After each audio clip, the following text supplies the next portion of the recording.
Howard Stern Show. Got the greatest book of all time, my life, Hulk Hogan, outside the ring, the sex, drugs, and rock and roll that we always kayfabed and did the end around over all these years. Back on the show, I'm sure Howard's going to stir it to a fever pitch. Just did the deal with TNA Wrestling. You know, Howard's a mainline Hulkamaniac, so I'm sure I'm going to be booking Howard Stern against Vince McMahon with Jimmy Hart, my manager here, right in the middle of the ring. But we're here to let all the mice, or what is it, Jimmy? All the cats out of the closet. That's it, baby. You know what? And I heard Howard Stern was getting ready to get a divorce, another divorce. And I'm supposed to give Howard my daughter Brooke's cell phone number. So, Howard, I don't think you can keep up with the power of Brookeomania. So, she's got a huge crush on this clown. I don't get it. It's awesome, baby. I'm going to light him up. Can you imagine? Woo-hoo! Can you imagine if I was Howard Stern's father-in-law, how I'd yoke him up if he messed around? Whew. All right, I'm excited to have Hulk Hogan here, who has a new book out, My Life, Outside the Ring. And it's in stores now. There's a lot to go over now. I'll tell you that. There's a big man. The size of that guy. It's like a... Where is he? I don't see him. I see Gary. Huge guy. You know, in Hulk's new book, he says that... Oh, there he is. Look at him. Boy, you look big as ever. Bubba just said hello. Your wife accused you of being a lover of Bubba the Love Sponge. I was shocked. Yes, in this book you will. Hi, I love you. You're awesome. Thank you. Hey, Hulk. Yes. She thought me and Bubba were doing the butt deal. Your wife, when you were married. I mean, hey, Artie. He's awesome. You've seen him live, bro? Yeah. He's the trip. You went to Artie's show. Yeah, he was awesome, man. I introduced him actually. And Artie was a professional. He was able to get the crowd. He showed up and did everything. Oh, he was awesome, man.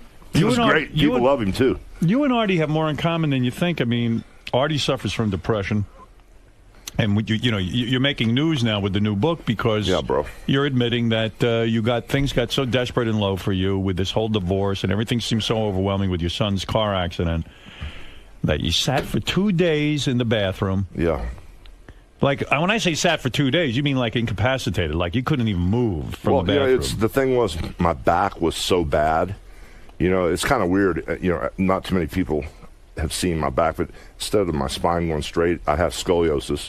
So it starts out and it comes down, it goes like an S, and then instead of going straight down to my tailbone, my coccyx or tailbone, whatever you call it, it goes off to the left. Wow. It's been jumping up and landing on my ass for all those years. I assume, it's from wrestling. I mean, here you are. You're a physical specimen. You're a big guy. But I guess the movie The Wrestler really hits it on the head. You went to see the movie eventually, yes, sir. right? I sure did. It speaks a lot of truth, right? I mean, the abuse that your body goes through with this wrestling is dramatic. I mean, you become almost a cripple. Yeah, I just had another back surgery 2 weeks ago. See the hole still there? Yeah, look at that. Yeah. Wow. I had Jennifer take the stitches out right before I left. But is that advisable? Yeah, wouldn't you have a doctor do that? I just couldn't. I had to come here Monday. I couldn't get back to the doctor, so I said just cut them out and pull them out real quick. I was shocked to read in your book that when you were in high school, you were considered a hippie. That guy, like you weren't the big athlete. I figured you were the big man on campus. I was in a rock and roll band, and people would beat you up and stuff. I mean, like you were kind of like a wimp guy, and then I guess you started working out. I just wasn't into the confrontation thing. It made me, if somebody goes, "I'm going to beat your ass," I'd be like just shaking all day. It made me really nervous. You know what makes me sad though is I read more and more. Here you really were. Listen, you're one of the top names in wrestling. You made a lot of dough, and I watched the reality show. Your lifestyle was awesome. I mean, the houses, the cars, the everything. You provided everything for your family. I don't know where Linda would have ended up in life if she hadn't married you, but I mean, you're a very, very successful, hardworking guy, and you hit the lottery. You know what I'm saying? Mm-hmm. But through hard work, nobody gave you anything. Yes, sir. And now, when I read that because of the divorce, because of this lawsuit, which I don't even understand, your son's an adult. Why are you being sued for your son having an accident? He wasn't an adult. No, he just turned 17. He was a minor. But why are you responsible for that legally? I mean, Howard. What? That's the law. You mean if a kid goes out and shoots someone, the father's responsible? Well, I signed his driver's license. Right. You know, it's kind of like the luck of the draw. I remember actually the day he was going to get his license, I thought Linda was going to go with us. Right. Whatever she was doing. She goes, oh, you just go, down with him. So I signed his license, so that made me legally responsible when I signed his license. So And a kid can't own a car, really, and all of that The car stuff. was in my name, yeah. But you're telling me that the Hulkster gets bankrupted because his son has a car accident? Is that America? That's how it works, yes. What? Yes. So you mean to tell me if a kid takes driver's education, learns to drive, the state says he's old enough to get a license, the parents are responsible financially for an accident? Yes. Bullshit. Well, then that's got to be changed. I'm telling you that's the law.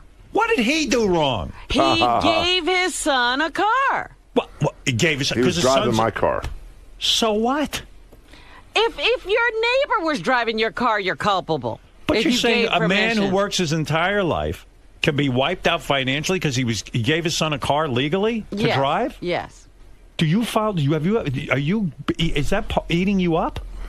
Well, no, I'm right in the middle of the Scylla case now. Actually, all day Monday before I flew here, I was in a deposition, and it's just it might have been different if it would have been like, some other, Mr. Neighbor or someone down the street, Right. But and John, who was in the wreck, he was like living in our house. He was part of our family. I mean, he just came back from Kuwait. You didn't mean him any harm? No. And it was an accident, and I had no idea, that the kids were in separate cars. They'd been driving my yellow truck around, and Right. I didn't even know they took off in the cars. How would you know?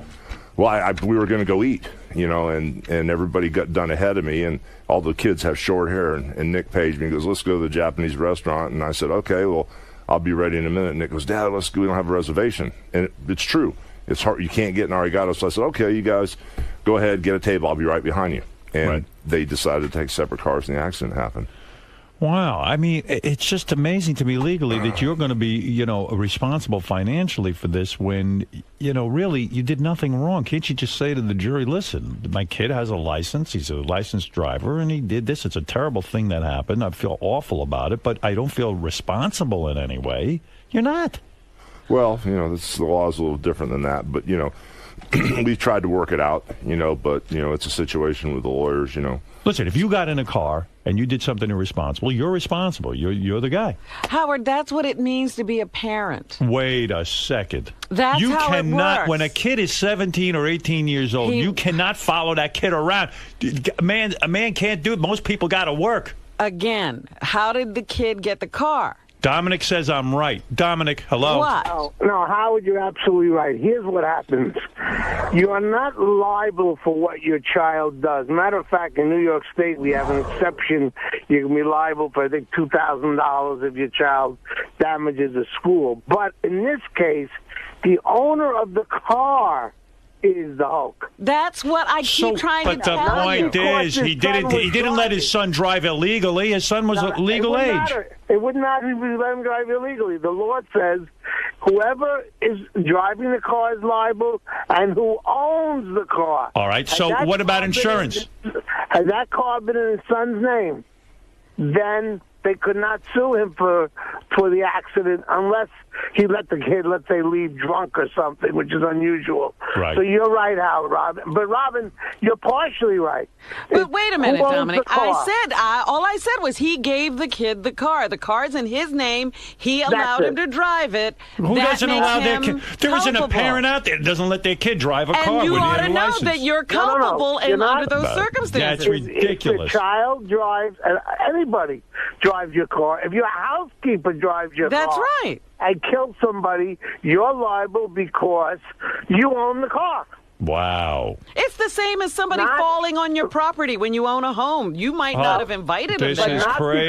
because- Well, But not because... All right, thank you, Dominic. I No, get the it. crazy thing was I've got a truck, and the boys were all together, and all the boys were at the house because my wife was in California, living there at the time, and all the boys were at the house with me, and I had all the kids there. We were hanging out, and they'd been working on cars all weekend at a place called Family Mechanic, and they were driving my truck around. Right. All 4 kids were in my truck, and that's what they've been driving all week because they like being together in the same car. That's what I thought they were driving. Sure. So I had no idea that they decided to take separate cars, and this whole thing went down. Will the insurance cover the damages here? To a certain point, but when people, are asking for $60 million. Well, I don't think they're going to get $60 million. You didn't, well, it wasn't malicious? No, it wasn't. It was an accident. And, I'm sure, it's like the case is going on now, so I can't go into ridiculous detail about it. But Howard, they don't always just look at the intent. It's the damage. No, they look at how rich the guy is. That's what they look at. But I'm also saying they look at what are the damages. They don't look at intent necessarily in a civil case. Well, it's just crazy because a lot of things I don't understand is, like the lawyers, for the plaintiffs and stuff. If you go to their website, their whole law firm is now advertised with me and my name, like it's their claim to fame. Right. It's it's a sad situation. It's amazing if you go to their website and look at these lawyers. Like their claim to fame is they're suing you? Yeah. That they've got the Hulk Hogan case and. Oh, that they've got the case. Yeah, they were just local lawyers. Now they've been on all the Nancy Grace shows and all these shows. Now they're big superstars and they're hanging their hat on this. This Hulk Hogan case. In other words, I could see why you were 2 days in a bathroom looking at the barrel. No, it wasn't that, bro. But everything's getting to you. No, it wasn't that. That's not the deal. It wasn't this accident in the civil case. It was, I was doing American Gladiators at the time with Layla. Right. And Layla Ali. That's Muhammad Ali's daughter. Right. And I was getting ready to start the first season. I've never been the guy with the microphone. I've always been the guy talking like, hey, Howard Stern, let me tell you something, brother. Right. So I never have been like a host, and I was nervous. And, Ben Silverman from NBC was betting the farm on me, and it was a really intense situation. Of course, they were trying to get the set together, and there were glitches and everything. Right. So they really didn't spend enough time with Layla and me knowing what camera to look with and how to do this. She was dependent on me, and I've depended on her, and neither one of us had really done it before. So the stadium's packed, not the stadium, but the Sony soundstage and LA's packed. We're ready to go, and all of a sudden, I kept my phone on me, because of I was waiting. I had to take calls from the lawyers or whatever because of the situation, Right. My phone rang, and I saw the number. And, oh, my God, hold on a second, I'm going to take this call. And my lawyer asked me if I was sitting down, and Nick was sitting up in the crowd, and all of a sudden he goes, your wife just filed for divorce. And it just hit me. And that was the beginning of it. It just hit me, because we've been married 23 years. We've been through all kind of shit. Right. And I always dreamed we could fix it or work it out. And if you're married, I thought that was a big mark. I thought that was forever. Did you love her? I still love Linda to death. You do? Yeah. Let me ask you a question, because I don't understand this. Were you admit in the book that you were cheating on her, but not throughout the marriage? No, sir. No, sir. You say you technically cheated her once the marriage was over. She wasn't giving you sex. No. It's not that. The marriage, we were still married, but the thing is, and I don't condone my behavior, And one of the biggest problems Brooke and I had was she drew a line in the sand, and I tried to talk to her. She goes, I said, there's two sides of the story, Brooke, and she was really upset. No, there's not two sides of the story. You're just wrong. So I had to let it go. Eventually we talk and we're on the same page, and I'm not condoning it. But, like the little white house on the hill, if a marriage is perfect and everything's going along great, hopefully things are perfect. But my marriage wasn't perfect. But that's what I'm saying. And so, dude, things were way, way unraveled. And I'm not saying what I did was correct, but... What drove you to cheat, though? Because that's the key. Well, Linda was gone. She was leaving a lot. Right. Like, she'd, do her thing, and all of a sudden... just like leave the day before Thanksgiving and not come back. And my kids are going, where's she at? And I didn't know what to say. And she was withholding sex from you. Well, she can't have sex with you. We just weren't getting along. No, she was Hulk described she would roll over and say "fuck you" and not have sex with you. You describe it. It was few and far between, believe me. Okay. But you know what, Howard? You're not taking into account that obviously there were some problems in the marriage. Yeah, there were some sex huge doesn't problems. happen when you're having problems. And Linda was very unhappy, and she'd always wanted to go back to California, and I was working on the East Coast, and I tried living in California, and it killed me because you know where Vince's offices are? They're up here. Right. And all the big arenas are on this coast, and you maybe once every 2 months you go to the West Coast. But isn't that show a lack of understanding? You're the guy who's got to bring in the dough, and you've got to work. Shouldn't a wife be somewhat understanding and say, I'll live wherever the hell we have to live within reason because I understand the situation? Well, it was, she's got a very strong family. Her mother pretty much runs the show. Right. And the whole time we were married, it was pretty much, Linda would take advice from her mother, and it was pretty much whatever Gail kind of wished and demanded. Linda was kind of like, that was her mom. She wanted to make her mother happy, and pretty much her mother was pretty much running our show too on this end. So it was tough. So it was shocking to you that your wife was filing for divorce and came out of the blue to you? It did, and we and she'd been threatening me with divorce for more than 10 years off and on. See, I had a whole different impression of you. I thought secretly, this is what I thought, and I guess I projected stuff onto you, but I thought you were miserable in your marriage, and you were dying to get out there and fuck around. You were just dying to be divorced and get out there and have sex with some new chicks, because you've been in a marriage for a long time. I was really shocked that you were that affected by it. I thought you'd had it. I thought you got married very young. You became a superstar. And then it was like, you know what? This thing's a drag now for the last couple of years. I'd love to get out there and be fucking around like Bubba was fucking around. Everyone's fucking around, all the guys. But that wasn't the case. No, I wanted to stay married. I mean, it was tough. I mean, but the thing was, when I met Linda, she was doing nails. Right. And she had just bought a new car. She couldn't afford to pay for it, and she was way behind her taxes and stuff. And when I fell in love with her, I was just getting really rolling. This Hulkamania thing had been rolling like 5 years before I met her. Right. And things took off, and it was good for a while. But then, Linda got tired of the wrestling lifestyle after a while, and I always kept a home in L.A., and every, summer or whenever there was a break. Don't you get resentful of that? Like, here you meet a girl who's working in a nail salon. You bring her into a lifestyle that she could never have achieved. I mean, I don't say never, but I don't think many nail salon people will get that kind of lifestyle. Wouldn't you after a while get resentful anyway and say, don't you appreciate what I gave you? Don't you appreciate the fact that I've hustled my ass off?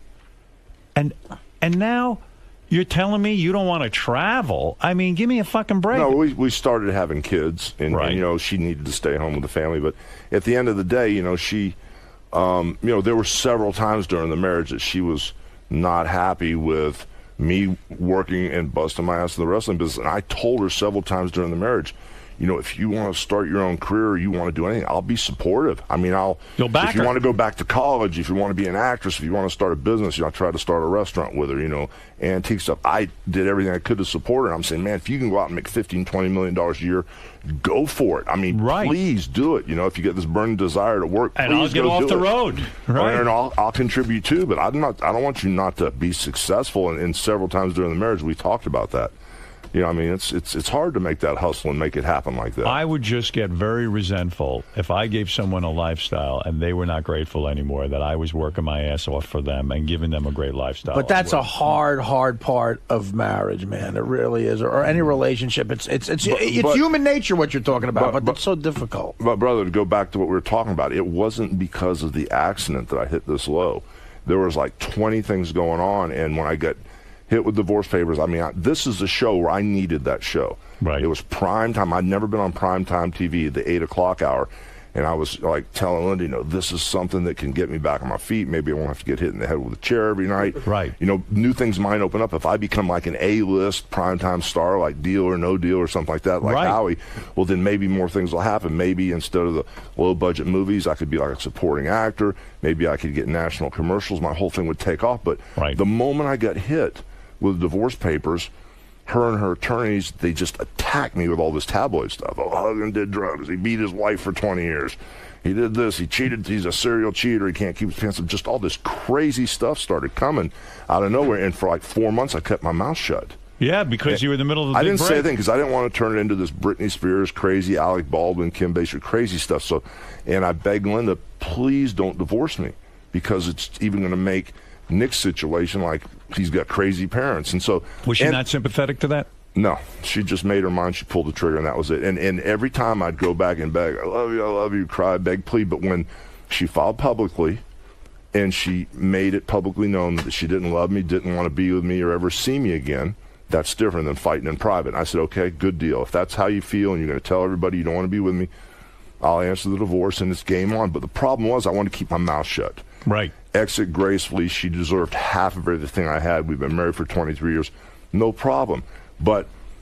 And I was thinking that, if she would understand that I'm doing good on NBC, that would help her in the long run too. But it was a sabotage against my career. And finally, my friends like Jimmy Hart and Eric Bischoff and my attorney David Houston, they said, if you don't speak up and if you don't say something, you're not going to have a career left. How did this affect your job at NBC? It wasn't good. It wasn't good. I mean, the negative publicity is each and every week, everywhere. And so finally, I talked to People magazine, and I went on Larry King and I told my side of the story, and people started to understand there are two sides of the story. Right. And then I came back from American Gladiators, and the kids were gone. Right. We had a bunch of animals, dogs, cats. Linda loved animals, so we had like all kind of animals. All the animals were gone, and I walked in the house, and every single closet was empty. All the clothes were gone, and there were family pictures everywhere because my kids grew up in that home. And dude, it hit me like nothing I've ever been hit before, and it just, my back and my knees were so bad that I had this chair in my bathroom, this kind of like a director's chair, a high chair, right? And to shave my face, if I didn't have the chair, I'd have to shave half my face, and I'd have to lay on the floor for like 10 minutes, and then get back up to shave the other half of my face because my back and my legs were so bad I couldn't stand up. So I came back, got real depressed. Just sat in that chair, and I just said, where the hell did everybody go? How did this happen? You're alone. My kids aren't talking to me. The house is totally empty, and I just went into this crazy place all of a sudden, and I don't know how the gun got in the bedroom because I'd bought it. What do you mean you don't know but how the gun got in guns. Yeah, you have I got one gun. Okay. Right. And I used to go to night shooting sports with the kids, and I went there with Bubba, and the only time I ever shot the gun was at the night shooting sports. I had it there for protection, but it was in the safe. Right.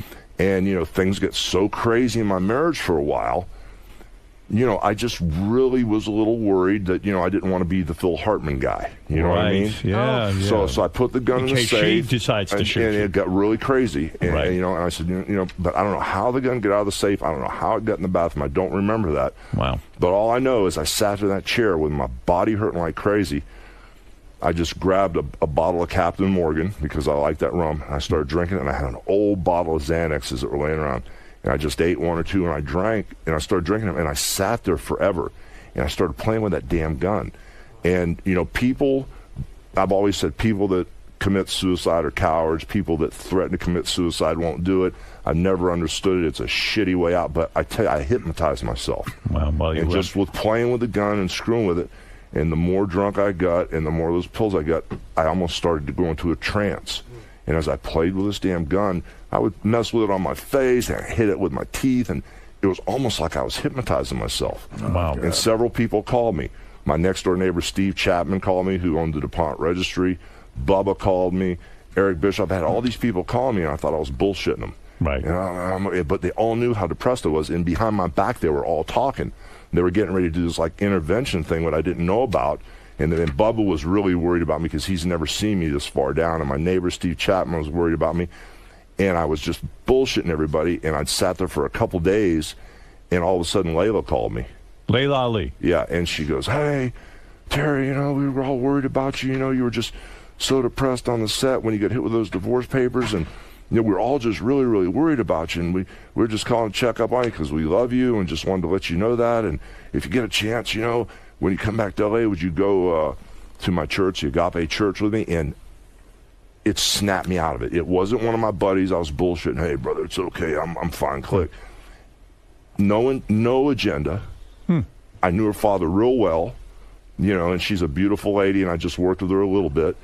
But something about her calling me, and I didn't know her at all, but just the fact she goes, oh, we love you and we're worried about you, it kind of snapped me out of it. Wow. And I couldn't pack my shit fast enough to get out of that house. And I didn't run back to L.A. and stalk her or do any of that crap. But I went back, and it was kind of like, it woke me up. I get sick and tired of being sick and tired. I breathe clean air. And instead of that mindset that I was browbeaten into that everything sucks and fuck this guy and fuck that guy and hug the neighbors and tell them how much you love them, but the moment they walk out the door, fuck them, they're assholes and all that. That whole dysfunctional manipulation, isolation game that I was in, I was so thrown into that negative vibration. I didn't realize that life is beautiful and people are nice and the world's great. I didn't realize that all that yelling and screaming and hate and all those fuck you words, that shit's not normal. Right. But I was been locked in that. You were caught in it. Yeah, and I was trying to save my marriage and hide it from the kids and keep it together no matter what. Oh, I need to buy another house. Sure, I'll buy another house and another house and okay, and do whatever I could. And I just was lost in this crazy game. So have you since been to a psychiatrist to help you? Did you get any medication or anything? No, bro. I'm cool, man. I'm cool because yeah. I changed things right away. It's almost like you breathe clean air. You had some clarity. And if you go back in the room with those people and stuff like that, it's almost like breathing dirty air. I can't even do it anymore. I met Jennifer, who doesn't drink, smoke, doesn't do drugs. She doesn't cuss. She doesn't watch if you're in my house, bro, if you don't watch a History Channel, a Science Channel, or cartoons, you don't watch TV. No negative stuff. And all of a sudden, she showed me that life's beautiful. I mean, do you think the reality show led to all of this? I think I think it led. Brother, don't you think your wife got a little carried away with herself on that show too? Maybe. My opinion, yes. Yeah. So don't you think that could have led to all of this? Now she's a star. She wants to be living the high life. She's with a 19-year-old kid. All this stuff. That's kind of Hollywood bullshit.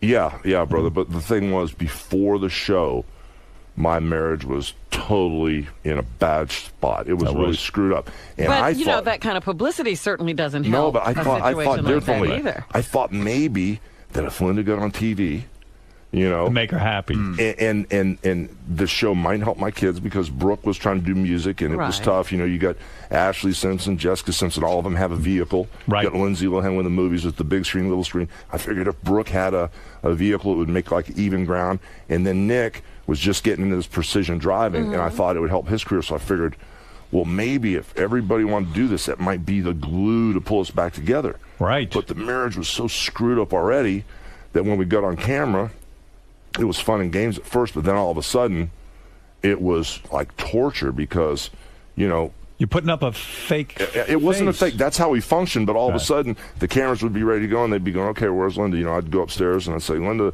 know, they're waiting for me. Well, can't they shoot something else? Can't they go do something? I don't want to work today." I'm like, that's not how this works. So it put more stress on. Yeah, it got bad, bro. It got real bad. And then the last season, you know, the production people moved down to Miami. They've got tents set up outside the house. They've rented offices. They're ready to go. The budget's rolling. And all of a sudden, you know, first day filming, she splits. And everybody's going, where'd she go? Where'd she go? So we covered for a few days. And after the first week, you know, VH1's getting on my ass. Hey, you know, you guys signed contracts. I said, well, I'm here. The kids are here. And then, you know, I finally get a hold of Linda. I'm going to wait another week. I'm going to take another week off. Wow. I'm like, how do you explain to a production crew that all of a sudden you guys show up to work and you got to shut down for 2 weeks? What do you think was going on there? What do you think was the reason that I mean, you would think that she'd want the fame and the fortune. I think after so many years of filming, that, you know, the newness wore off. I think she was, you know, she had tired of me, in my opinion, done with the marriage. And I just think getting reeled into that fourth season, she wasn't into it, you know. You think she's happier now? I pray to God she is. You know, I know she called you up tomorrow and said, listen, I made a huge mistake. I've thought things through. I've been in therapy. I've got this all worked out. I want you back. I want our life back. Would you go? No. You're happy now? Yeah, because, you know, I'm with someone that, you know, is giving you sex. That's true. Well, okay, that's true. Yeah, come on. That's true. And I've met her, and that's a great thing. She's beautiful. Right. She's beautiful. There's no doubt about it. She's jamming, brother. She's jamming is she's right. Straight up. And it's something new and exciting, and she's with you, and she's on your team, and she's not resentful of your career.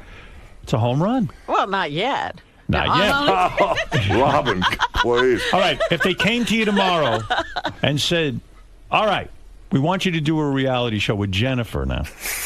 The two of you. Big show. It's going to be great. Everything. Would you do it, knowing what you know about reality television? I have to think about that one, brother. You would. You know, oh, you're not an immediate no on that. Huh? Well, he's still on Brooke's show. Yeah. Right. Well, I'll do anything to help my daughter. Yeah. I like that show. Yeah, He she likes loves you that too. show. You think I'm joking? Oh, I don't think you're joking. No, she likes you a lot. I got chemistry with her. I was almost your son-in-law. I told her, I was teasing her the other day. I could be your father-in-law. I was teasing the other day. I heard Howard was getting a divorce. She really is. I would take up with her in a minute. I mean, with your permission. I'm not going to do it. you're going to ask permission? I'd love to be his father-in-law. You're not kidding. I think you could straighten me out. I probably we could work out. And maybe I'd get some size. There you go. Bubba's getting in good shape, man. Is he? He's way Is he? down again. I'm way worried down. about him.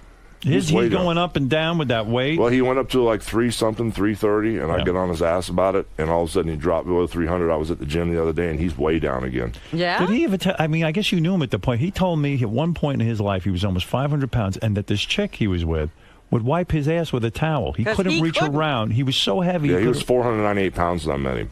Wow. Holy shit. So you helped him get thin, right? Well, we trained for 7 years, every single day at my gym, and I saw him go down. And when he got to about 350, he kept going down. At one time, he got down to about 249 pounds. Wow. Did Bubba at any point ever ask you to wipe him when he had to go to the bed and like say his girlfriend was around? No, but Talk about a civil suit. Right. No, but the funny part is in the beginning of the book. In the beginning, I saw you. I read that part. You thanked Bubba. Yeah, and I put in quotations. I said, "No, we're not gay lovers." Right. So, Have any sexual feelings for Bubba? No, nothing like that. You have a couple of things in your new book, and by the way, the book is called My Life Outside the Ring. It's in stores now, that I thought were really interesting. But you say at one point that your wife called your daughter a cunt. Yeah, that's heavy. Yeah, that's heavy. There's been a lot of. See, the problem with this whole thing is, and when I was on a show last night, there was a statement from Linda and her publicist asking, I don't know if it was asking or telling me to, what do you call it, take back? What do you Retract. Retract. Yes, retract. And then that was part of the statement, retract, and the other part of the statement was, that she loves her family more than anything, da-da-da-da. So I told the gentleman on the show, I said, yeah, that's true. She loves her family more than anything. There's no doubt in my mind. But I said, I can't retract this because it's the truth. When you wrote that Wait your a wife minute. was an alcoholic who verbally abused the kids and threatened to beat your son Nick with a wine bottle. Where's that written? It isn't written? I don't remember calling her an alcoholic. I You just didn't. remember just talking about the drinking constantly, And, Right, well, that's what I mean. He's she not went to the Betty diagnosing. Ford clinic, and we tried to help her. Right. And But all right. Hulk, do you think it helps to write that? Yeah, because I went through a situation that I was on top of the world. I lost in a short amount of time. I lost everything. I lost my family. I lost, and not that it really matters, but on a financial level, I get the carpet pulled out from under me. I get destroyed in a short amount of time. Matters. That Yeah, matters. and I went to this crazy place, and then everywhere I go, I see people losing their homes and they're losing their jobs, and Obama's talking all this game, how he's going to straighten everything out, and I still see people in trouble all over, and all of a sudden I go, oh my God, if I can pull the nose up on this thing and not blow my brains out and get a fresh start and be happy and start my life over. And there's a lot of people that watch me and think that this Hulk Hogan story is this great American success story. A lot of people don't realize what was actually going on. If I could tell people that no matter how bad it gets, don't give up. You got a decision. But Start I guess living or Robin's start point, dying. Yeah, I'm Robin's just saying, point is with your wife, your ex-wife, if you start revealing all this stuff, isn't it just going to make her angrier, and then she's going to start in with the But accusations? also, if she called your daughter a cunt, Right. it happened once. That was bad enough. Now, for everybody to know and everybody to read it, and But maybe the Hulk was backed into a corner. Nothing just happened once. Let me put it to you that way. Okay. And it was so dysfunctional that, I remember the first time I get the first fuck you, and it shocked me. And then it got real consistent. It got real consistent. Fuck you, I hate your guts. And it was very, very said consistently. And when she said you hit her for stuff like that, you never did. No, I never hit her. So brother. didn't you feel No, backed wait a up? minute. Everybody understands and pretty much sees the game that's going on here. If I would have hit Linda, or if I'd have beat Linda for 20 years, like was in some of the tabloids from her publicist, believe me, I'd have been so many drug into court so many times in jail. I never hit Linda. Right. So my point is, when all those accusations are made, when you write this book, now you feel like, hey, this is my way of saying this is the way it really happened. No, And this is what went down. I mean, Right. this is exactly what went down. And I get used to hearing the FUs is weird as it sounds to say that. I got used to it. But the first time I heard it said to my kids, I was shocked. You think you're very emotional because your father, you point out your father never said he loved you.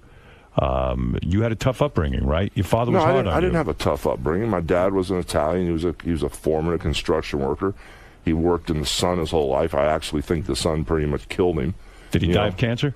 No, he didn't. He died of old age, but he beat himself to death working and digging ditches and laying pipes, and he worked out in the sun in Florida. It's hot as hell down there. That's right. And, It ages my you. dad never said one bad thing about anybody. Right. I never heard my father say a cuss word, but he was an old Italian. Right. And he just didn't go, hey, you're my son, I love you. It wasn't like that. Would When you my- like that?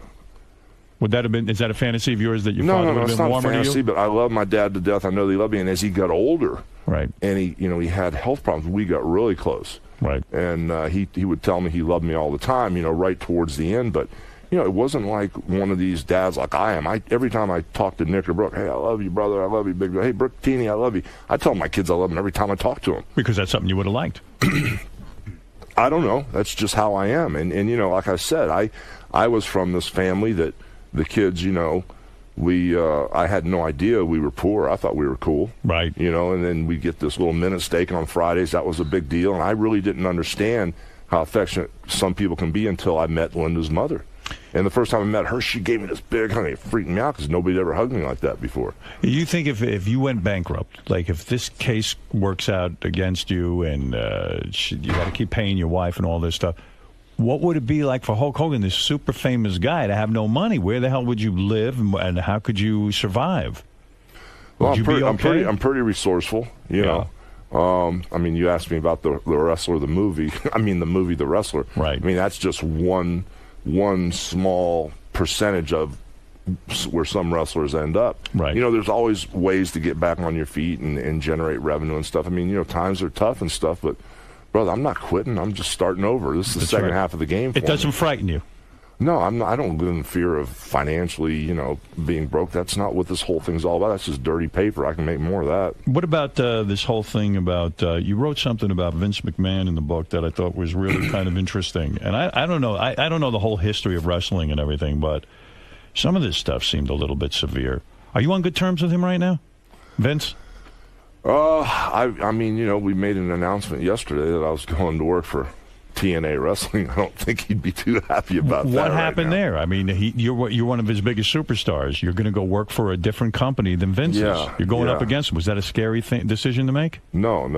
We've done this before. Guy's an old friend, though. He brought you back, the whole thing. Well, yeah, he brought me back, and it was his terms. And you know, he'd been talking to me about hosting Monday Night Raw. He'd been talking to me about you know, a licensing deal for me to license him my name, you know, because I own Hulk Hogan, Hulkamania, Hulkster. And right. I know he's a public company. He'd been talking about merchandise and kind of like the Babe Ruth of wrestling. And he had his opinion what should happen with my career. Right. You know, but I had a different opinion, you know, and I'm not ready to be put out to pasture.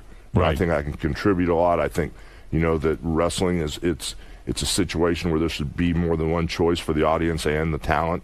And is he angry with you right now?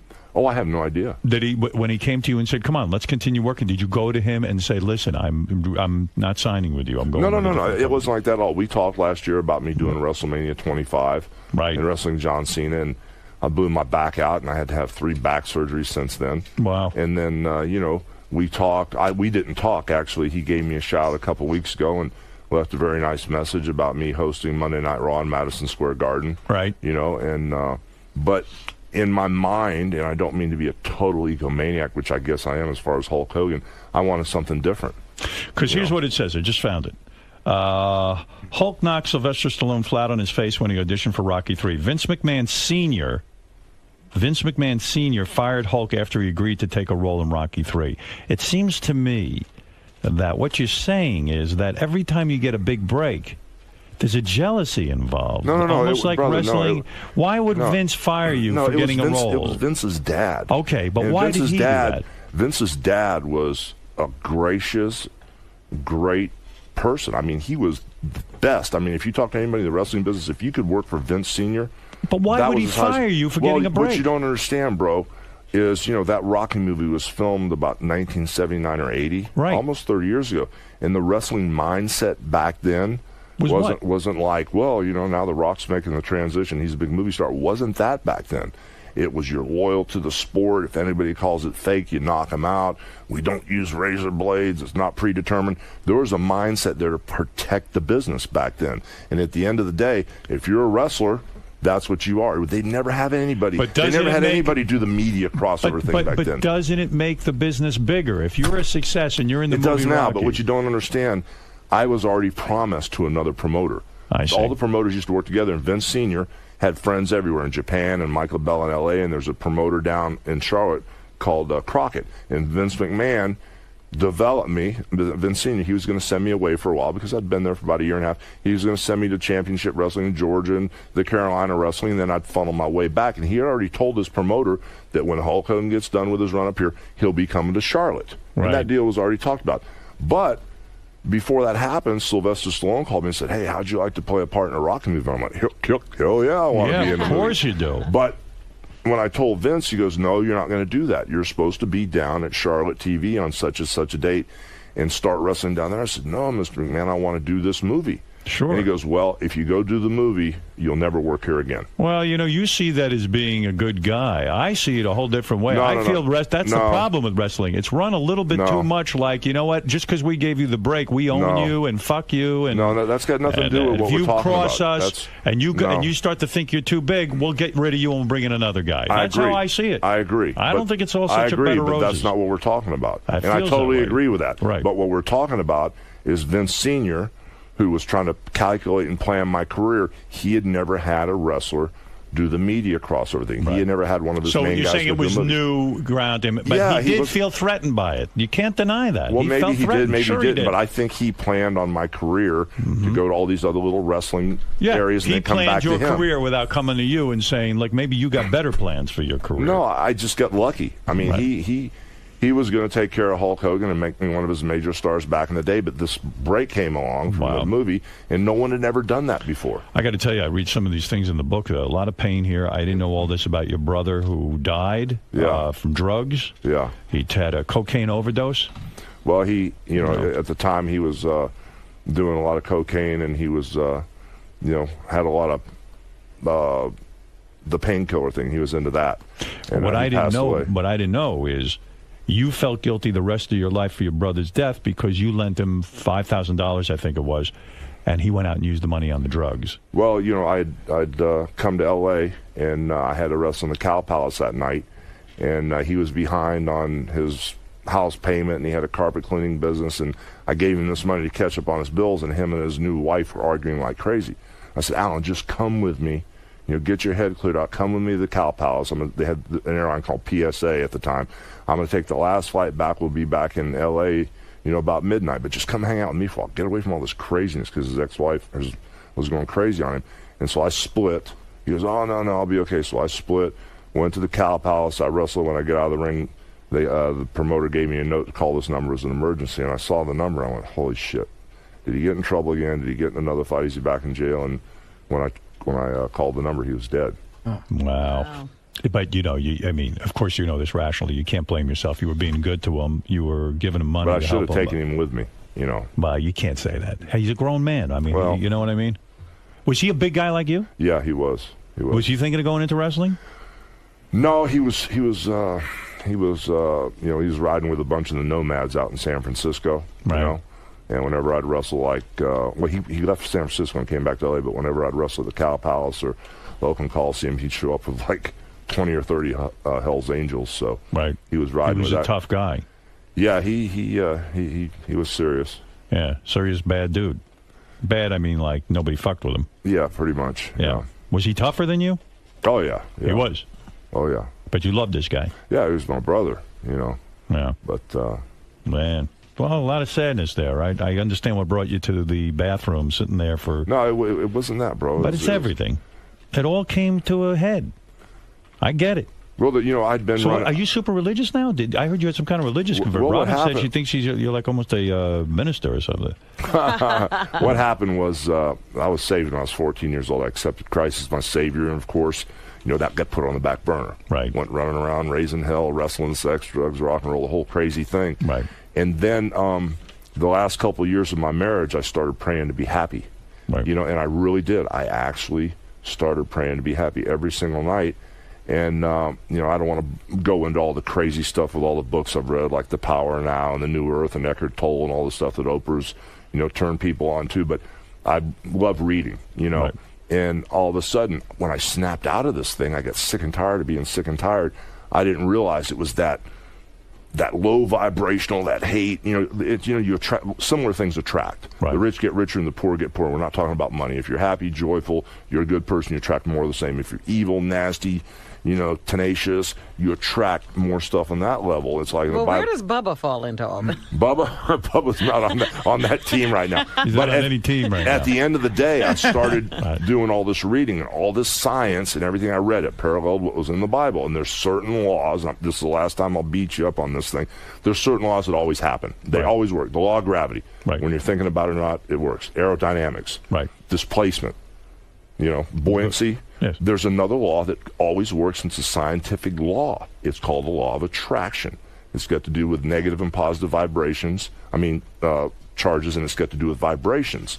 And you like attracts like, you know, and what you think about, you bring about. Thoughts become things. And that's a natural law that God gave us to live by, and it's called ask and you shall receive. Right. The rich get rich, the poor get poor. And if you live by any other law than that, you're living a lie. So I went back and I did all this reading, you know, the science and the spirituality, and I couldn't buy anything at all unless it paralleled what I understood in the Bible. And as soon as it started matching up, I went, because I'm real good at math and things that have a system to it. And when I started lining things up, and I realized that a lot of the spirituality thing, that kind of like borderline science, it's not this hocus pocus stuff. It actually is in the Bible. And I started really looking at it, and the more I read, the more I went, how come I didn't wake up and realize this before? You know, that as long as I was going to be negative and follow that type of lead, I was going to attract more stuff of that into my life. And if I was a millionaire and a billionaire, I started worrying about losing my money and worrying how I'm going to keep my money. Guess what's going to happen? You're going to lose your money. Right. You know, and so I switched gears. I changed my thinking, and I thought of the final intent. I'm going to be happy. I'm going to attract the right person. My business is going to be on track. I'm going to make millions and billions of dollars again, but this time my intent was I'm going to help people. And all of a sudden, the giving and the receiving gets cloudy, because all of a sudden, as your intent's good to help people and you're working real hard to help people, you start receiving things. Like Howard Stern gives you a break. He talks about the book sells, and all of a sudden things start getting so good, the lines between giving and receiving get blurry, and all of a sudden, you know, you attract the right person, and you attract a huge job, or you attract something really great in your life, and you don't even know how it happens, but God goes, here's something else to be happy for. So you're very positive. Yeah, and it just changed. It's so much better than being negative. What did you write on your arm there? You have a huge new there's all tattoo. kinds of that's... What does that say? I'm going to kill you with the religious stuff now. Now, what does it say? That's I am that, comma, I am. I am that I am. Yeah, because there's God in everybody. I thought it would have said Linda's a bitch or something. You know what I mean? No, there's a lot of God in Linda too. She just hasn't gone with inside and brought it out. But at the end of the day, you seen her at all? Yeah. Where'd you see her? Saw her Monday. Monday? Yeah, in this deposition. Yeah, Let me tell you what this is. There was a bush that was burning, but it really wasn't burning, and Moses saw it, and he goes, what the hell is that, and who is that? And God spoke to him. He said, I am that I am. And there's God in you, there's God in Robin, there's God in everything. I mean, if you don't shout... Artie? Even Artie. And really? If you don't shout his name, he'll tell the stones to shout his name, because God is everywhere, brother, and that's what that is. I had God in me once in prison. Right. You know what? There was God there, too. I hope so. When you saw Linda, did you hug her? No. It was not good. Well, it wasn't good. I was at the end of the table, and the video camera was right there. She was the camera, right? And all the lawyers were here, and you know, the plaintiff's lawyers and Nick's lawyers and my lawyers and Linda's lawyers were there, and she was at the end of the table, and you know, she looked a little tired. She did, huh? Yeah. Did you want to hug her? No. I just wanted to talk and do this deposition and just try to get through it so I could catch the last plane out to New York. You going to marry this new love of yours, or are you Jennifer? What are you going to do, man? That would probably be a pretty good decision, but I've had a rough ride here with this marriage thing, brother. Maybe take it slow. Yeah, I think that's pretty damn good advice. You've been married a couple times. So how do you feel about it? It's only 2 times. I'm having a good marriage this time around, and I had a good marriage. There were many good years. You did good for a while, but then you got real full of yourself. That's what happens. Is that what happened? That's what happened. You know what, though? Hulk Howard's being a hypocrite, because later he's announcing that he and his wife are doing a reality show. That's right. Immediately. Listen, you've said a lot. You really said a lot. You know that. I don't know if you know that, but you've said a lot. And the book is called... What does that mean? Who the hell knows? My life's outside the ring. Write that on the other arm. Does that mean I'm in more trouble than I'm always in? No. Yeah, well, you know, Hulk's a good guy, because I got to hang with him, and I'm glad he's still here, and I'm glad he's doing better. That's right. I am. That's right. Listen, the book is out. I think this book will do well. It sounds like you really... you came clean in ways that people don't normally do. You know what I'm saying? I can't believe he has this perception that you got a big head. You got full of yourself or something. No, believe me, I'll never be full of myself. I don't feel that good about myself either, quite frankly. So, listen, I wish you a lot of luck. Thank you. I'd hate to see you get so low that you ever end up in a place like that again. I'm glad you pulled yourself out of that. No, brother, that'll never happen again. Yeah, you've given people a lot of joy in your life. Oh. With your work and all you've done. Speaking of joy. Yes? You got to do me a favor. What's up, brother? I got a 9-year-old kid here. Oh, that's right. This kid will be beside himself if he could just say hello to you. Sure. You all right with that? Oh, I'm good. Well, you all right with kids? Yeah, I'm really You know good what to with say with them? I got a pretty good handle We on can it, trust brother. you? You're not going to curse? You're not going to say anything? No. How much does it cost me to bring the kid in? A freebie? No, it's or- cool, man. It's It was free? good. I'll steal his energy, then This I'll be is all... Ronnie Mund. It's his grandson. He said to me, Okay. do you think I could bring my grandson in to meet Sure, the of Hulk? I said, course. the Hulk won't give a shit. No, we're good, brother. All right, bring Now the you kid stop in. cursing. This is little Brian. There he is. There's little Brian. What's up, brother? Little Brian. There's the Hulk. All Big right. B. B Mania, what up, brother? Hey. How you doing, man? Good to see you. How are you, little Brian? Brian, Good. let me tell you something. See this doll here? Brian's got this doll. This is when I used to have hair. That is the Hulk Hogan doll. Yeah, man. Brian, you're 9 years old. What do you know of the Hulk? When did you become a fan? When I was 9. When you were 9. When This you is were new. 9. This is recent. What do you like about this guy? Why is he better than all the other wrestlers? What is it that appeals to you? Why are you such a fan of this man's? I don't know. When you grow up, would you like to be like him? You would. You'd like to have the big muscles? Yes. I'm no Art Linkletter. Yeah, you're doing very well. You're not even Johnny Carson. I guess it makes you very nervous to be here, right? Sitting next to the Hulk. Am I correct? Brian's awesome. Hey, do you know a wrestler named John Cena? He's pretty cool, isn't he? Do you know Sting? These guys are awesome. See, he's up to speed on this stuff, brother. Yeah, right. Now, were you upset when Hulk got divorced from Linda? Oh, stop it. Stop it. He doesn't know anything about You're that. bad. You didn't even care, did you? Horrible. I believe me. These kids, they just love the wrestling. I don't think too many people care. Are you happy that Bubba's down under 300?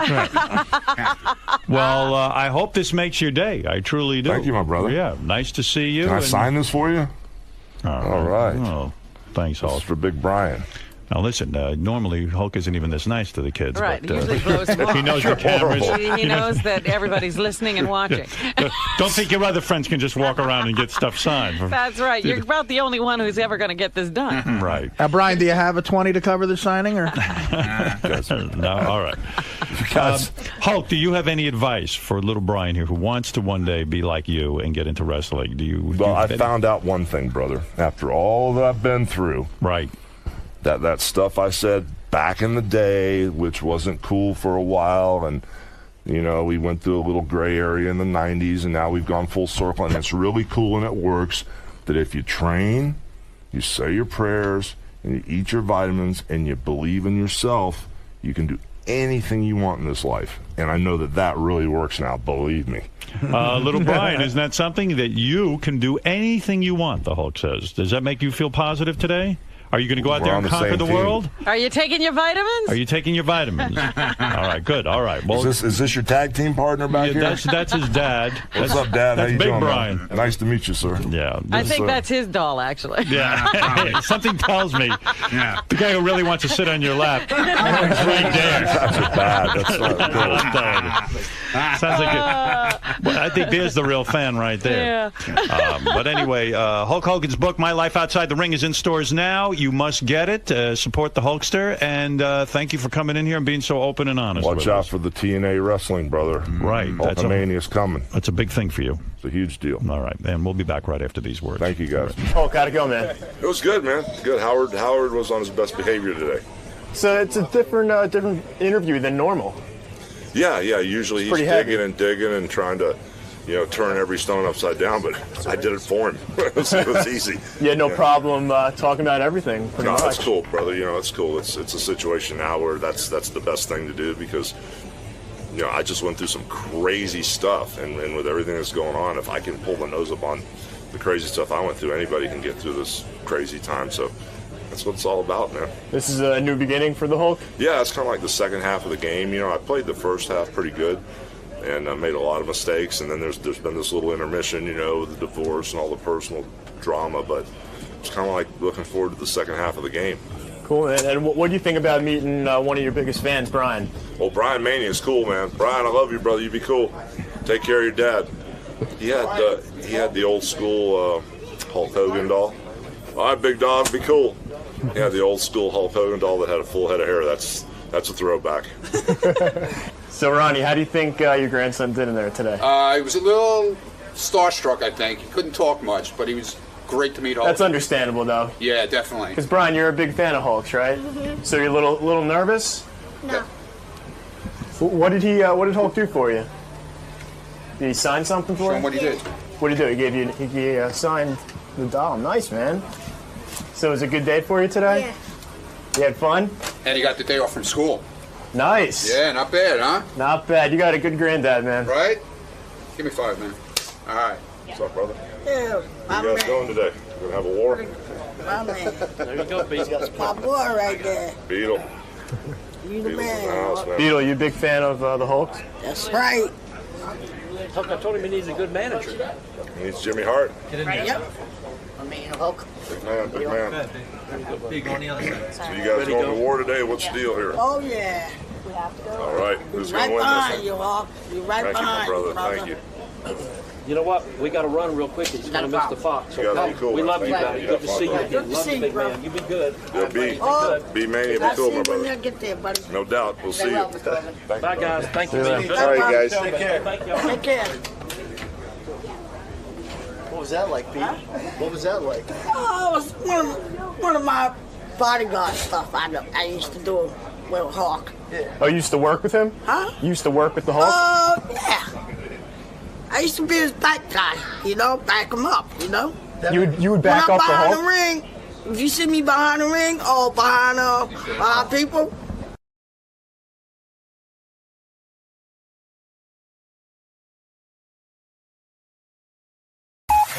This is the best of the wrap-up show. A recap and behind-the-scenes look with John Hyde and Gary Dell'Abate.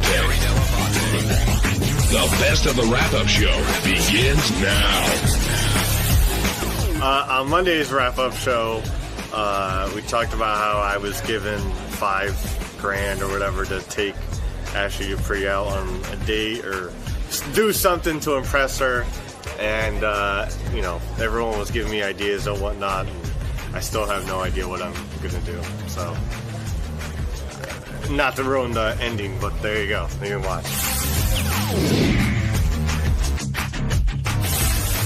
We'll go to Guido in Cleveland. You're on the wrap-up show. Hey, how you doing, guys? You guys are great. What's going on, Guido? I just got a question. Why do you guys pick on JD so much? It's obviously that Ashley doesn't want to have anything to do with the poor kid, and you guys just egg him on so bad.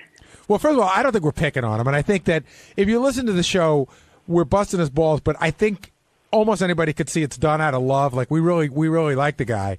I don't know. Listen, last Thursday, 5 days ago, she went out with him, so I don't know that it's completely out of the question. I've seen guys wear chicks down. Do you think JD has that, though? Does he have that persistence? Can he wear down Ashley? I don't know, but I've seen guys wear down hot chicks. You know who's got one of the all-time great stories? Al Roker. When he was dating his wife, he wasn't dating her. He became her friend, the F word. Yes. And she had boyfriends, and he would do weird shit. Like he would go to her apartment and stock it with food and like clean her apartment. He just sort of hung around, man, until he won. All right, so JD's got this $5,000 to play with. Right. He has absolutely no idea what to do. What do you think he should do? That's a tough call because she travels. She appears to travel around the world a lot.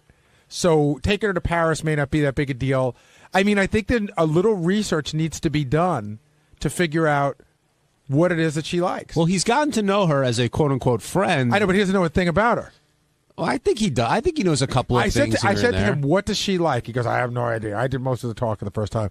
Like in other words, if he figured out that she likes, she loves Lady Gaga, maybe front row seats to a Lady Gaga show or something. I don't know. I'm just saying I don't even know how you start off when you don't know anything about the person. Well, apparently she's been wined and dined in the past, and she's sort of lived a somewhat glamorous. Okay, so maybe you have to take a different tack then. Exactly. I think you got to do something a little bit different. JD, you have no idea what to do with this $5,000 windfall? Windfall? Yeah, you got $5,000 to impress a girl. I mean, that's pretty nice. Well, hold on a second. I mean, I'm not necessarily sure this girl wants to be impressed by me. You know what I mean? Well, no, but you're missing the point. No. It's not what she wants. You need to impress her. No, Gary, I can't force It's. But I was just saying before you walked in, I was saying there are a lot of guys in life who have worn down hot chicks and gotten them in the end. Okay. And I'm just saying, if you're interested in putting in the work, it could be done. It might take some work on your part. I'm gonna put it. I'm putting in, but it's. I have to talk to her to see what exactly, why things are the way they are and whatnot. No, you're saying you have to. You're going to ask her. Don't talk to her. How else am I going to get? That will ruin everything if you talk to her. Don't say why are we just friends. No. It's not that. It's whatever. I don't know. No, but what are you going to talk to her about? Nothing. I don't know. No, you were just saying you need to talk to her about something to find something out. To figure out if she wants to be friends because she's not attracted to me, or if don't have that conversation. All right, okay. What would the other reason be that she would want to be friends? Because she's not necessarily looking for a relationship or whatever, or something serious. That's a cop out. I'm just saying. Just saying that. Are you giving her? You're giving her like you're going to have a conversation where you give her an out. Well, then okay, whatever. But you could work. In other words, maybe you don't want to spend that amount of time, but here you now have the tools. You have some money to do a little bit of work to not. I wouldn't say the word is impress her so much as do something special for her that you may not be able to usually do on your own. And she can realize, you know what, you were the guy there all along. Right? No, but hey, here's a guy who what took the hell is that from, John? Some John Hughes movie. I thought it was The Search Is Over. You were with me all the time, something like that.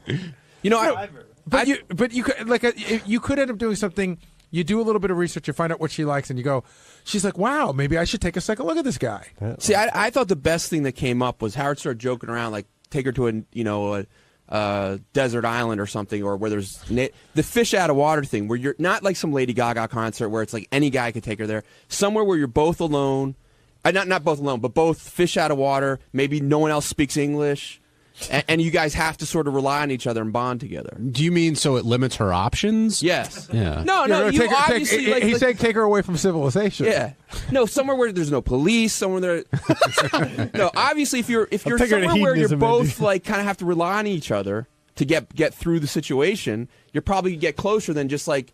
The other extreme would be, hey, let's go to a movie together. It sounds like you should be taking her to Get Me Out of Here. I'm a Celebrity. Yeah, or Survivor. Well, Howard said that you don't have a dream date. You've never thought about what your dream date would be. Forget Ashley for a second. Just in general, like, to you, what's the best first date you can imagine with the girl? Other than how it ends, because I know about that. But, I mean...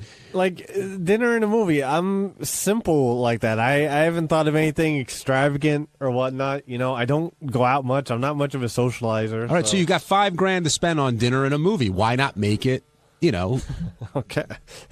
I mean, yeah, I know. You can only spend so much on dinner and a movie. That's not even a grand, probably. Well, you can rent the whole movie theater. The movie theater, exactly, and have roses waiting John, for her. I don't know. I think JD's a handsome guy, but let's say she's not attracted to him. Let's say there was the Susan Boyle. I'm assuming you're not attracted to her. Let's say she did all this for you. Would you suddenly be like, wow, I got to have her? But you've gone to a far extreme there. You've gone to somebody who's really very unattractive. I don't think JD fits that bill. Yeah. Maybe to her. She's a little bit more handsome than I could be her Susan Boyle. I don't know necessarily that. Listen, she's been through a lot, right? Exactly. So maybe she's looking for a guy who's going to be nice to her. Yeah, which I'm trying to be. And then, everyone's... I'm trying to... I don't know what pace to work at with things like this, and she's not the only girl I'm talking to. Well, she's the only one you got $5,000 to spend on, though. Apparently, but yeah, I guess. So whatever. Hey, how did the friend thing come up this time? I wasn't clear when you said that. No, when she texted me back after the whole hubbub last time, right? She texted me saying, why she hadn't gotten in touch so soon. And she said, I want to make this clear that I'm just looking to be friends. I don't want to try not to lead you on or anything. Okay, and then but so the movie invitation was after that. Yes. Okay. And did she make it clear again? Does she bring it up still? No, not really. No. Who did you think was going to bring up the Shutter Island screening that you guys went to, or did you think that would fly? Please, you think I knew that would fly under the radar? You gotta be ridiculous. I knew as soon as I asked her, it would be talked about by whoever was there.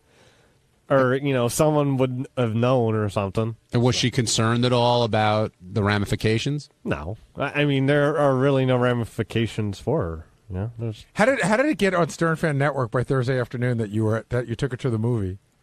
I don't fucking know. Wait, it was on Stern Fan. Okay, I don't know. That's just weird. Who's the leak? No, somebody said a cop friend of theirs saw them walking near Times Square together. Well, yeah, wow. They didn't say what movie it was. They said they were at a movie theater. Was she picking her nose? No. There was. It wasn't a movie theater. It was a screening room at the near Times Square. I mean, it was in Times Square. Yeah, there's a lot of people out there. I guess no one said anything to me, so whatever. I guess they saw us and reported to Stern Fan Network rather than saying hello. Carl in Pennsylvania, you're on the wrap-up show. Hey, guys, this is a first-time caller, big fan of the show. I just wanted to sort of give my opinion on the whole Ashley Dupree thing here. Like, I think it's just taking the wrong angle with her, and I think it would be a waste of spending $5,000 on her. I mean, this is a girl who's been paid to go on extravagant dates and then have sex for that kind of money. So she's used to that kind of experience, I think. So for JD, he doesn't have $5,000 to spend on a date, more than this one time, this one opportunity. So, like, it would just be like her taking advantage of that situation. I think he should use this on another girl who is, if the movie's out of my league. I disagree, Carl. Can I disagree with you? And I'll tell you why. You can spend the money in a creative way that is romantic. You're thinking of like, okay, the initial idea is take her to the most expensive restaurant, fly her to Paris, and you're right. She's been there, done that. But you got to get creative. I don't know what the answer is, but there are creative ways to spend that money that could still be super romantic. That may be not something that she's not used to. Right, but in a normal situation in real life, like, this girl has made it clear through a text message that, like, hey, look, I just want to say, we are just friends. So, I mean, him just doing that would almost be like what's done in the past, where he's trying to buy. You know what I mean? Her. But again, I'm saying if you just throw money at her, yeah. But if you do something that's creative, and you're just saying he should just give up, then. No, I'm not saying give up. I just think like the whole premise of it is sort of, it's the wrong girl to be doing it with. I just think it is sort of a been there, done that situation, and I think it's just like, I understand like he's saying like this is like his girl he wants to achieve getting, but he's put in an attempt, and she's kind of made it clear of her intentions. Like he's saying, maybe he is her Susan Boyle. No offense, I don't know, but I just think like if you fly this girl to Paris, if you go to a spa trip for a weekend in Miami, I don't think it's any different than taking any other girl to dinner in a movie. Well, you might be right. You might be right. So, but I would say, do you think of something better? Now, can JD do anything he wants with the money with her? Could he take the $5,000 and make a giant heart out of it and give it to her? Yep. Heart made of what? Of the 5,000 bills. Oh yeah, sure. That's creative. It is. Well, more importantly, do you feel like she's gettable, or have you given up?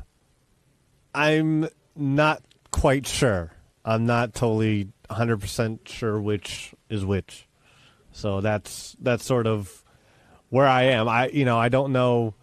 Like I said, we've only really, sort of sat down and talked like really once. Otherwise, it's like, we saw the movie. It's like text messaging here and there. And, there's really no sort of deep personal conversations that have really happened.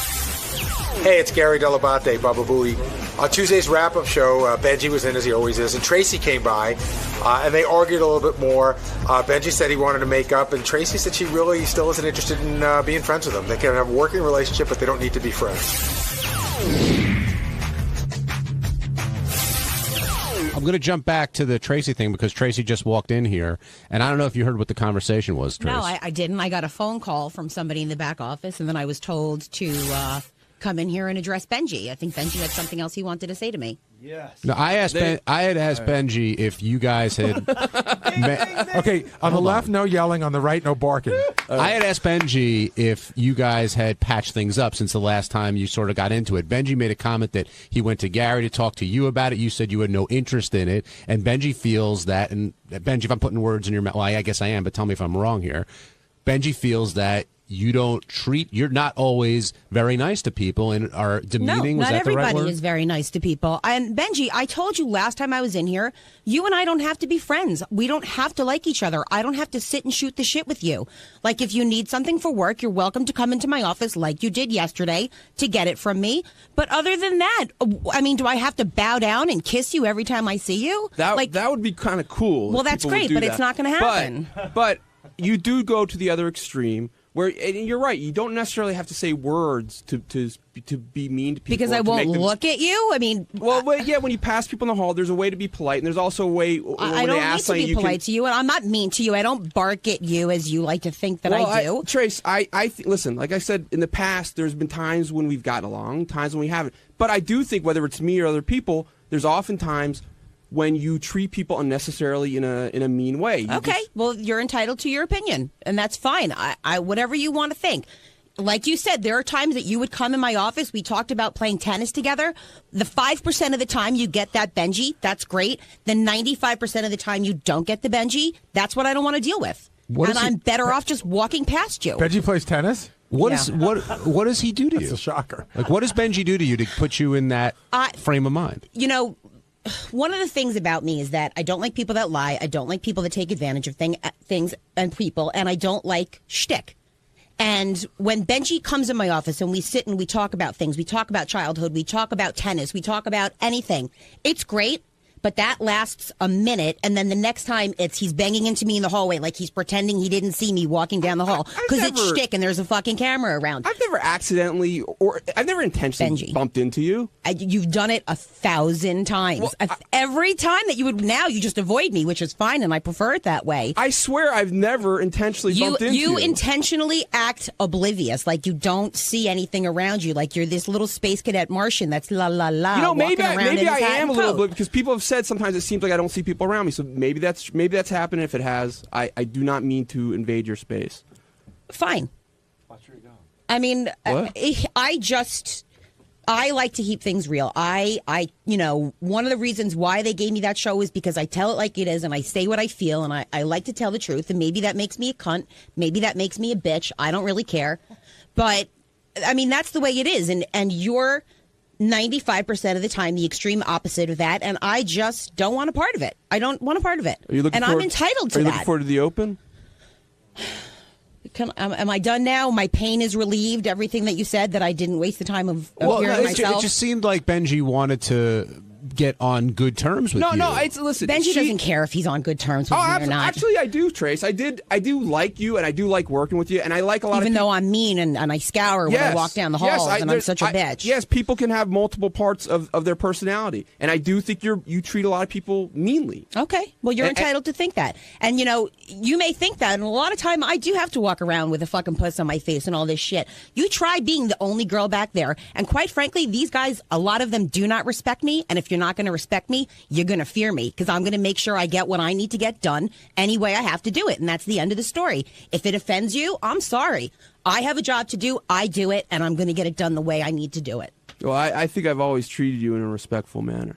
Yeah, I could tell when you barked at me and called me a bulldog. That was respectful. That was on the air when we were arguing, and I apologize for that. No, you apologized to Gary to apologize to me. I tried to, because at that time, I didn't think it would be appropriate when we were in the middle of that huge fight. That was a month ago. To go How come up you to haven't done it since? I've left the door open. I said, Tracy, I'd like to talk to you. I have said that. You have not said that to me. Honestly, you have not said that to me. Trace, I did. When did you say that to me? You said just walk out of here. I came into your office. That was about like 2 weeks later. No, yeah, it was not after 2 the break. weeks later. It was after the break. Whoa.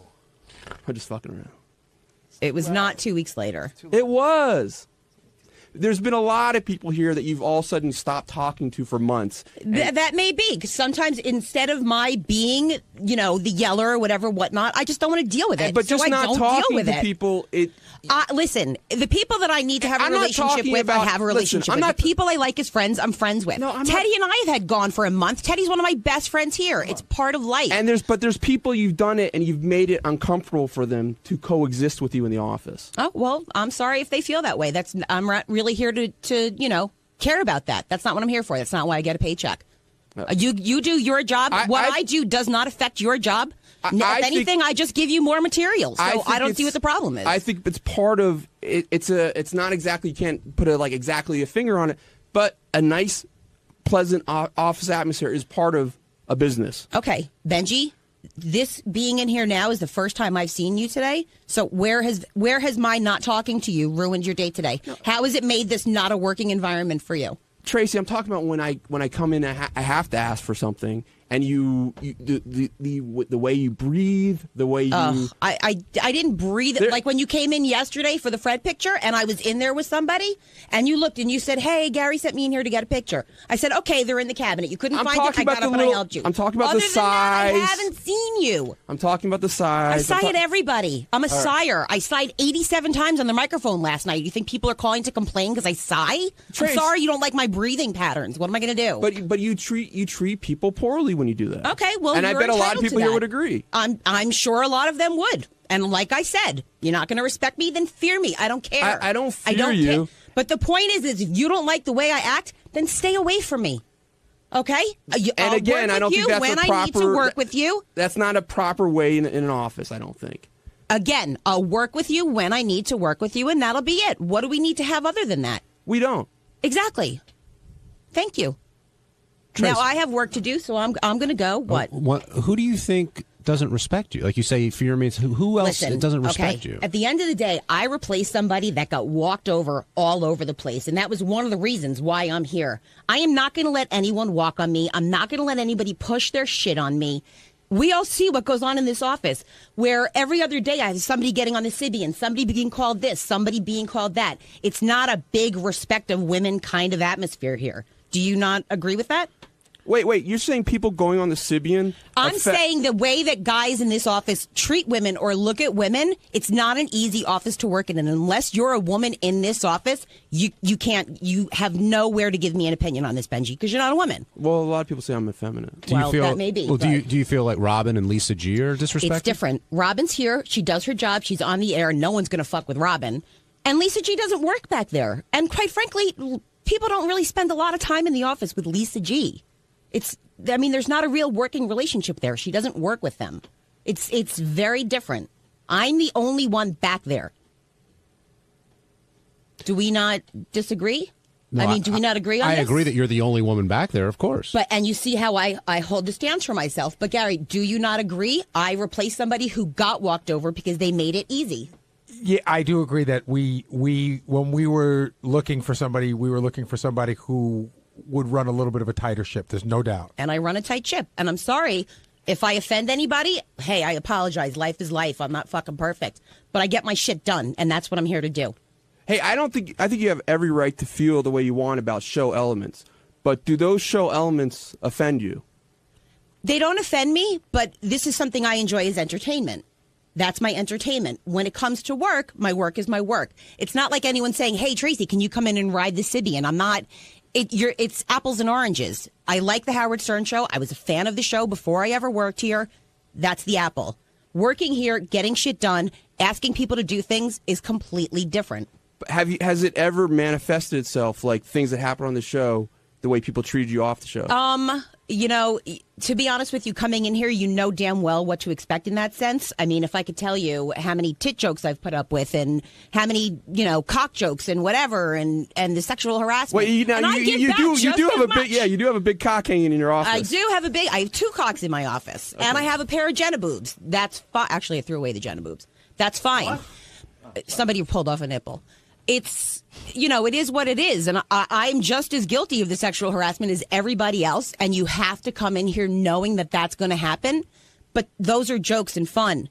When I ask somebody to do something or it's something work related, that's where you still have to draw the line. And that's true in any industry. But I'll go out and drink with you. I'll go out and be your friend. I mean, half those guys back there I hang out with socially. It's not like we don't have a relationship outside of the show, but we don't discuss it outside of the show. Work is work. I'll fight with Jason about a CD. That weekend I'll be at his house for a party.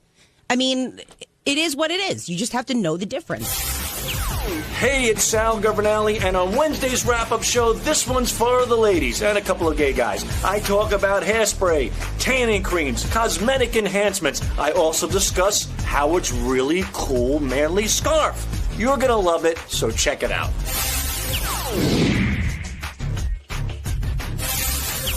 Once in a while I wear a scarf, but like a scarf like with your jacket or a scarf when you with take my your jacket. Yeah, when you take your jacket off, a scarf, Howard's wearing it as an accessory, Right. which is different than as something to keep you warm. And like Benji wearing a skull cap during the day, that's like douchey. Wearing a scarf during the day, that's gay. That's queer. You know? And I love you, Benji, but it's it's a douchey thing, you know. I like. But who am I? I smoke out of a pen. That's cool. That's cool. I see that. know? But I do find the scarf effeminate. Also, hat pins is another story, though. Did you notice that Howard was wearing scarves? Oh, I noticed it weeks ago. You did, didn't you? Oh, he looks like Martha Ray at a bingo hole with that thing on. It's you know, he's a good-looking guy. He doesn't need the scarf. You know, he's a man. Well, in all fairness, Johnny Depp's wearing one. Well, can we take a while to guess what Johnny is? A radio show. Howard definitely looks very effeminate in the scarf. I don't know how Johnny looks in the scarf. I got to see pictures of Johnny in a scarf. Like, Howard just threw that out there. Like, oh, I'm supposed to go, oh, Johnny Depp wears one? Well, there you go, then. Howard was taking a lot of pride not only in the scarf, but the online shopping that he's doing, all the different fashion sites that he's going to, I guess. And, you know, he was kidding around a little bit, but I think there was also, I mean, Steve Brandano faced it dead on. There seemed to be some pride out there. I think he likes the way it looks, and he's happy with it. Well, I think, but also he does say it does. I really find the studio very chilly. And Howard does have like a long, thin neck, so he might get a lot of like chilliness in his neck. It's not the scarf; it's how he wears it. You know what I mean? Sure. The way it's tied is interesting. Sal's correct. Well, what do you mean, Sal? It's tied like a big, chubby turban wrapped around his neck. And how should it be tied? Well, it shouldn't be. If you're hanging out indoors where it's a little warmer, just hang it over your shoulders. Let it hang down. But he has it wrapped up like this monstrous diaper. You know, suffocating him, and it looks a little odd. But to each his own. I mean, who am I to talk? How many different scarves does he have? How many different colors? I don't know. But it seems like there's a color every day. It kind of reminds me of when Gary did that douchey move when he had a different pair of Pumas every day, different colors. Howard's not too far behind with the scarf thing, you know. Well, but I had 3 pairs of Pumas that were different colors. I wasn't like color coordinating. Would you intentionally wear a different color every day? Yes. Yeah, I remember that perfectly. But why wouldn't you? Why would you? Like, in other words, I don't know. Sal, you are the color most effeminate sneakers. I know. I wasn't color coordinating them. I wore a different pair every day. No, but Benji just asked you if you were color coordinating. No, that's not what he asked me at all. Didn't you just ask? I said, was he intentionally wearing a different color every day? Every day. Okay, yeah, but you were intentionally. No, I wore a different color every day. What did you think he was doing? Like, if let's say I had green Pumas on, he might put on a green sweatshirt and a green, hat. That's what I thought. No, I don't wear a hat. And you put fucking makeup on. He wears a different shade of rouge every day. And you are so gaily meticulous about your clothing. Well, there's nothing wrong with looking nice. So that looked nice to me. I like to have a couple. I have no problem with it. But do you wear different color shoes every day? No, you don't. I have one pair of Italian black loafers, and I have one pair of Skechers. Do you switch them off and on? Yeah. Okay, that's what I do with my sneakers. Sal uses hairspray a lot in the office, too. Please. I can barely breathe in there sometimes. I can barely breathe from you because you don't use anything that's hygienic. But Sal, you use hairspray? I have to. Why? Why? My hair will fall flat. I won't look good. Fall flat? What hair? You don't have a lot of hair to begin with. Thanks. I know that. That's why I'm using hairspray. He sends interns out to get his favorite hairspray at Bumble and Bumble. What's that running you? Sal doesn't use cheap products, and that's what the gay guys call them. Sal uses products. It's like $37 a can. How long does that last you? Pretty long, about a month or two. But it's just, men wear hairspray. Hairspray not a big deal. I was raised. Wait, you use hairspray? I was raised on hairspray. Okay, so you wear hairspray, you use makeup? I don't use makeup, use tanning creams. Rouge? Not rouge, tanning. I got a new, by the way, Fake Bake. Great stuff. And if anybody wants it, it's good stuff. And you use something on your eyes, what's too, the stuff you use that makes your forehead not look like luggage? Nothing. No, because your forehead gets like John used to call me pterodactyl boy because it almost looks like, when you put an onion under a microscope, you see those block cells. No, you know what it looks like? I'm not kidding around. It looks like the texture of a basketball. Yeah, it gets, and then you put something on it that makes that go away. No, I use Aveeno cream. Did you no, I use Aveeno cream. Well, I don't put any... I put Aveeno cream. Yeah, I put Aveeno cream on, which is very good. It's cumoidal oatmeal. As a matter of fact, Beth even noticed my good skin. She loves my skin, and she even, a long time ago, she talked about my skin. And I use Cumoidal oatmeal cream, which is great, by Aveeno. And I use, and if you want a good tanning product, Fake Bake is very good. It's expensive, but it reddens up your cheeks. How much money do you spend on What are we makeup? talking here? What's the total? It's not. Where's more makeup than his wife? Fake Bake is like $40 a can. Stop saying it's not makeup. It is makeup. It's enhancements.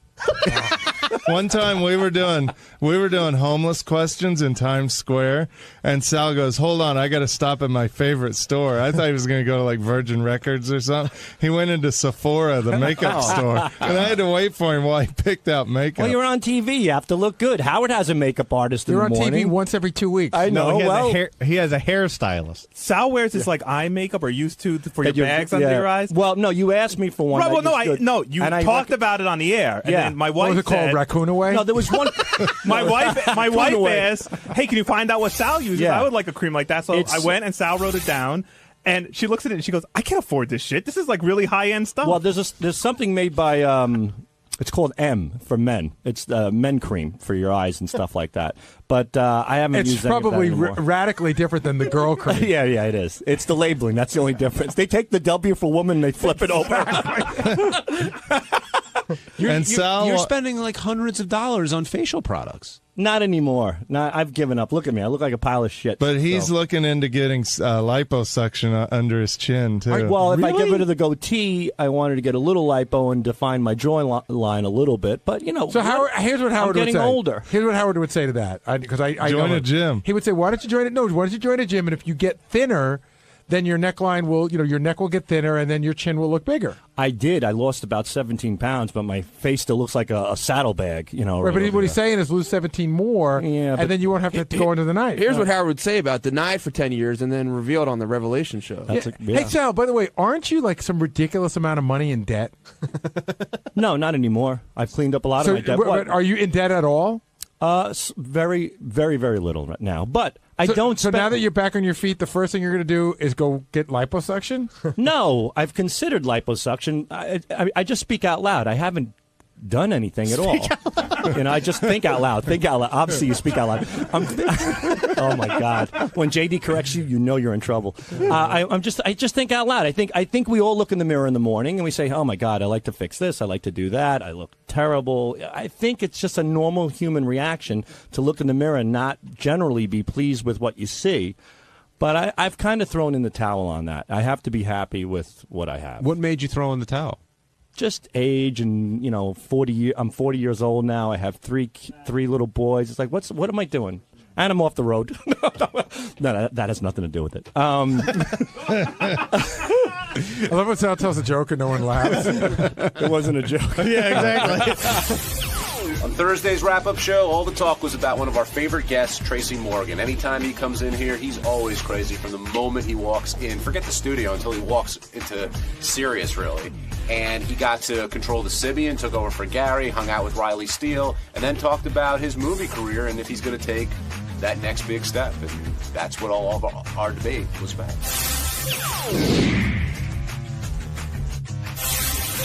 We should start off with the man who came in at the end of Riley's segment and stayed for his own, and that's, of course, Tracy Morgan. And when Tracy walks in the door, forget about the studio. When he comes just into the compound, immediately it just all starts. Well, he starts talking before I get the headset on him.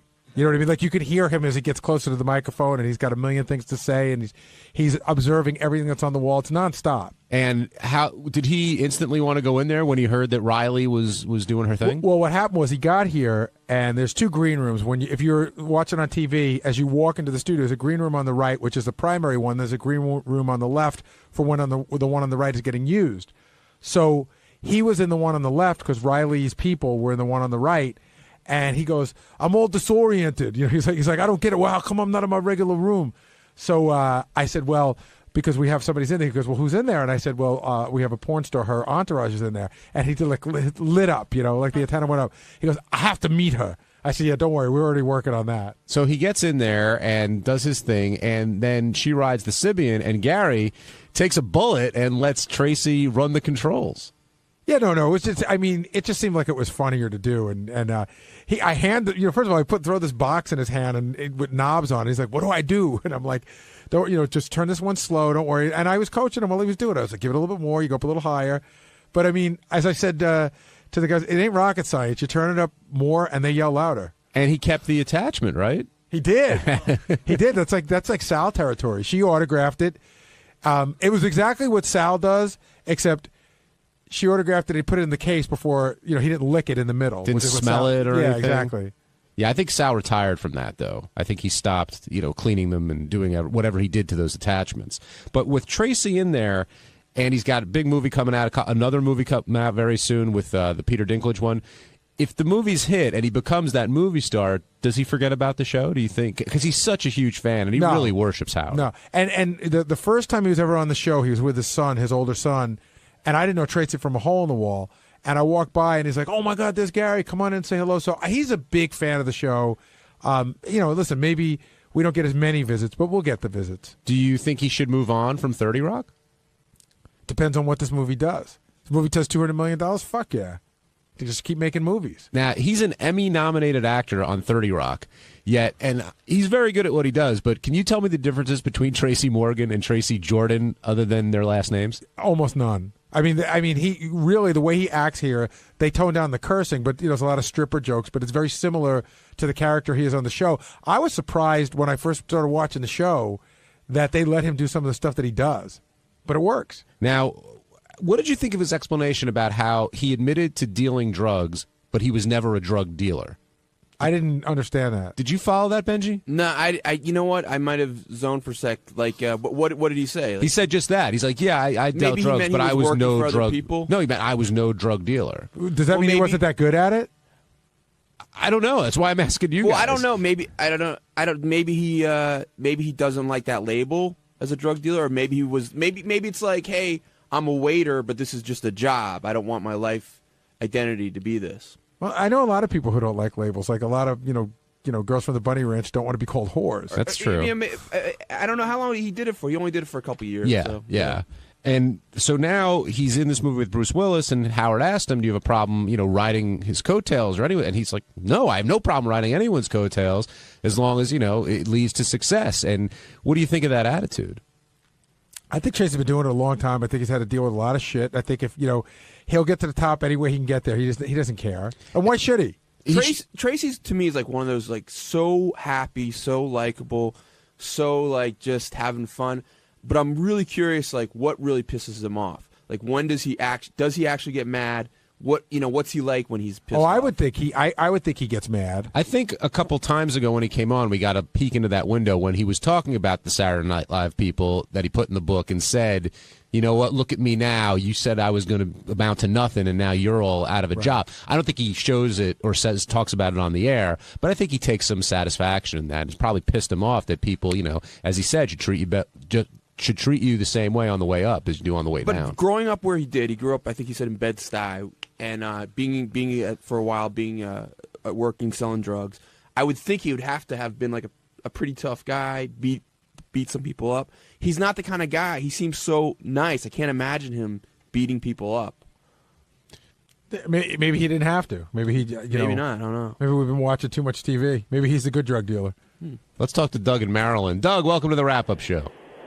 Hey, I was wondering if you guys noticed you were making fun of JD yesterday, I believe, about his mantra, the highs and the lows. Tracy Morgan said the exact same thing today. I just didn't know if any of y'all caught that. We all caught it in the back office. We all sort of said, exactly what you said. And JD was walking around saying, "You see?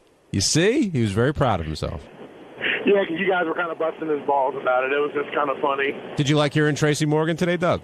Oh, yeah, it's awesome, man. The guy is hysterical. He's one of the funniest guys out there. All right, Doug. Thank you. Thanks for calling in. Do you think he well, let me actually play this clip. It's two, Ted. Tracy was talking about what a big weekend's coming up, and Howard had some interesting advice for him. Hit that. Listen to me. This weekend I might go do a set. No. I don't want you out by alcohol. Nothing this weekend. This weekend's you think this is a weekend that could take him off the wagon? Let me tell you something. Yes, I do. Oh, no. This weekend I want you to put your ankle bracelet on. No. Yeah, that's Never. what I want. Never. You realize there's nothing in this world. If this film grosses $150 million, Will Smith will be licking your taint to get in a picture with you. You hear what I just said? But as long as I'm stupid, Howard. What? As long as I'm stupid to it, yeah. I'm good. he's sort of keeping it in check there, you know? Yeah. I mean, great. What does stupid to it mean? He doesn't understand. Like, I don't know enough to know what to do, so I'm just going to do what I like to do. Right, I'm not going to get caught up in all that. I'm just going to do my thing, and we'll see what happens. You know what's really weird, by the way, with movies, and I've seen this a lot, you know, especially when they have a movie that they put a lot of money into, the movie company tracks a movie, and pretty much by 8 o'clock on Friday night, they have a pretty good idea of how the whole weekend's going to run. I mean, they really do know. And I've been on the phone with people who've been dealing with it literally hour by hour. They just start to see what's going on around the country.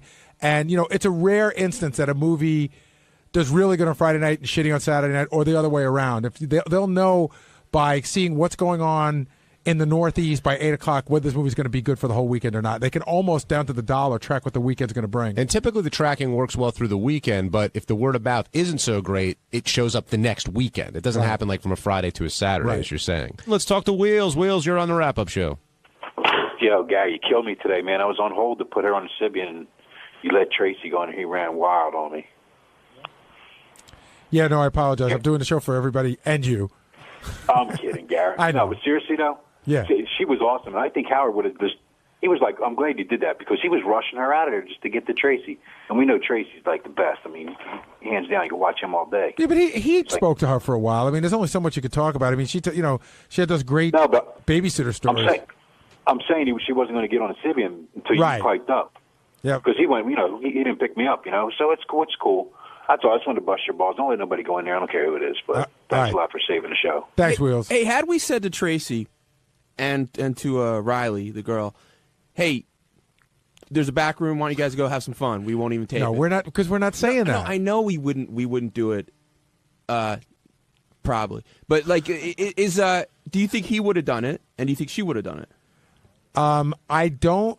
I think she probably would have done it because she's up for anything, and I don't know if he would have done it because he's got a fiance, and I don't know how much is him, yelling and being a comedian, and how much is reality. I don't think either would have done it because I think Tracy's sort of engaged, not really. I couldn't follow. No, he's engaged. Well, that's what Lisa G told me. Lisa G said she saw the fiance. Well, Howard point blank asked him, "Are you engaged?" And what did he say? He seemed to say no. Well, it was a wishy-washy sort of answer, and maybe I have Riley wrong, but hasn't she never been with a black guy? She said professionally. Well, I guess, yeah, she says she's never has been. So I think that would work against Tracy in this situation. Except a celebrity black guy. That's true. If you're going to bust the black cherry, he's the guy to do it.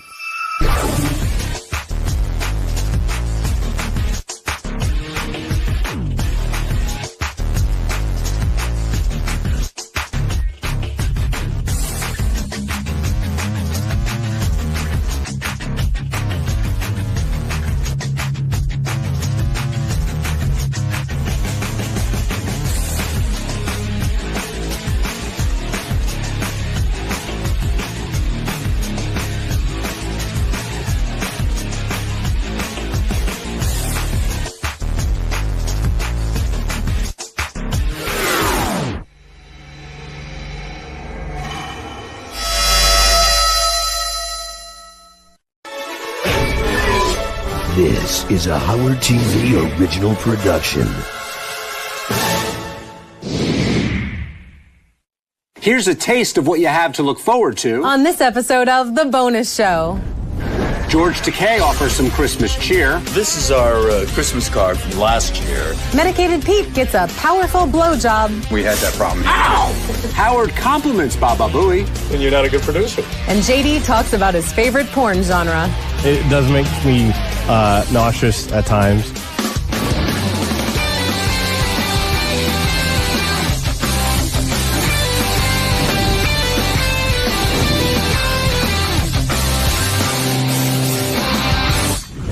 Hello, Stern fans, and welcome to The Bonus Show, a weekly update of all the great behind-the-scenes moments you can't see anywhere else. I'm John Hine. And I'm Rachel Fine.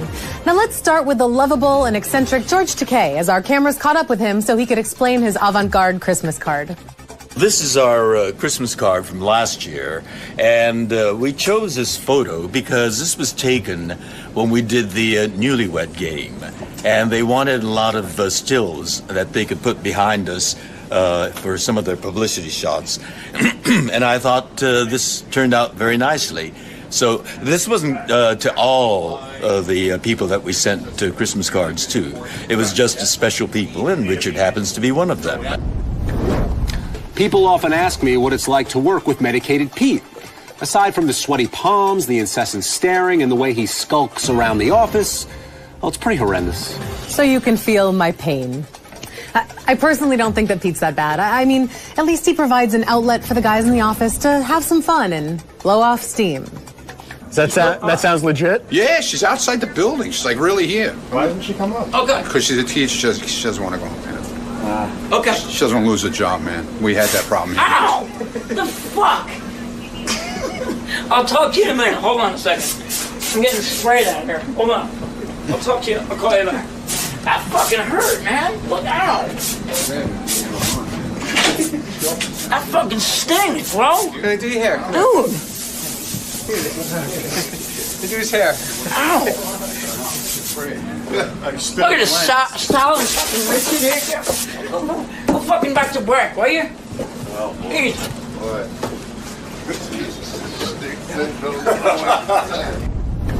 As most of you are aware, Benji is a man of spontaneity, fearless self-deprecation, and a physicality that knows no end.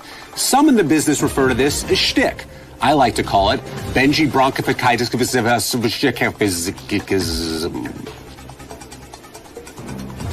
Who's that, Liv? Just cut it out. What's right? that name that they're saying? I don't know. I have no idea. Extra bronc? Is that the name?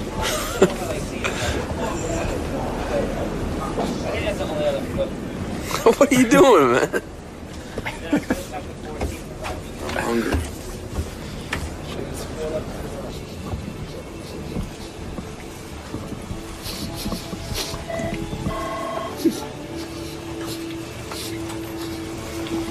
This is some cake crumbs down there. Rach, did you know that Janice Dickinson was born in 1955? I didn't know the exact year, but I knew she was in her 50s. 55 to be exact. In supermodel years, that's the equivalent of like 3 lifetimes. Here's Janice chatting with Gary before her interview with Howard about how normal her life is. Hey, Q. How are you? You look the same. No, I'm not. I look thinner. Thinner. Thinner. Yeah, but this is That's white. What do you want? Die. No, then you look like one of those freaky guys. You look like the haircut from No, it looks really, really good. No, you look really, really good. How you doing? Very well, thank you. Everything good? Money suits you. Money? Success, money, a new gym membership. I work for success. Yes, you do. You work hard. So what are you working on? What are you up to? I've been back and forth to England a whole bunch. And how old's your daughter now? I'm raising a 16-year-old. How's that going? It's like the most difficult thing I've ever done in my life. How do you tell her not to do all the stuff you did? You don't. Yeah, I try to set a great example. Right. I have a fireman who's a boyfriend. So I've got like this really hot, like young, hot fireman who's really nice in the house. I've got a normal lifestyle. Yeah. If things go south with the fireman, I think her and Ronnie would make a good couple. Yeah, they would be perfect together. Almost as perfect as these guys are together. Here is the gang during a Howard Stern Show creative meeting. The Howard Stern Show creative meeting. They came back to us and they're looking for a customized, non-solicit promotion. One of the lines they're using to promote the movie is bigger robots to fuck you up. So I take it and I say, that's like saying, why don't you make that hanger funny? Like, make the hanger funny.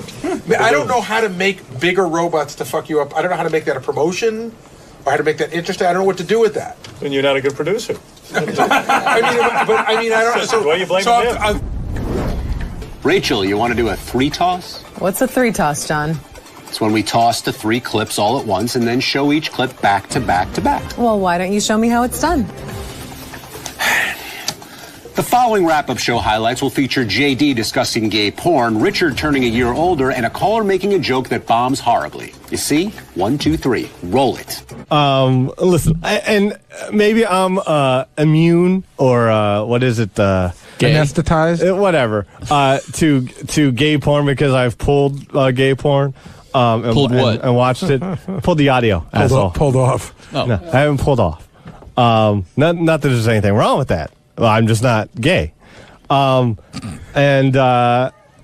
I forget where I was going. I forgot. I'm sorry. I can see it. It doesn't do anything to me. It does disgust. It does make me nauseous at times because it's not. It's just not into me what I'm saying. Or God damn it, Will. Will's making faces over here. He's trying to fuck with me. I'm trying to listen to you. Are you going to vary your routine now that you're living with your girlfriend? And because you usually do the same thing for your birthday every year, right? Don't you watch a movie or something? I still do that, yeah. I watch John Carpenter's Halloween, my favorite movie of all time, and eat a Papa John's pizza and drink a 6-pack of Miller Lite. And but then when my fiance comes home, then we'll go out to a nice dinner. So that's that's you're going to go to dinner after eating the That's Papa John's pizza. Yeah, And 6 beers. it'll be a small pizza. Happy birthday! Thank you very much. And Thank just for you. the record, the massage I got Richard is a legitimate massage parlor. Richard likes legitimate massage. Yeah, well, me and my fiance are going there this weekend for hot stone massage. My first one. I can't wait. Are you saying you don't like legitimate massage? No, I love it. I think me presenting a massage, people would get the impression that I'm getting it from Tokyo Delights. I'm not. I'm getting it from Hong Kong Garden. First off, Richard Roper is the man. He's a gambling dude. He's a coxman. I think he's probably one of the best guests you guys had in there for a while. He's a good guy. He's a regular guy. I love hearing him talk about stuff. Oh yeah, I would have liked to know if he used like his 2 thumbs up technique on any of his girlfriends. Though that'd been pretty nice.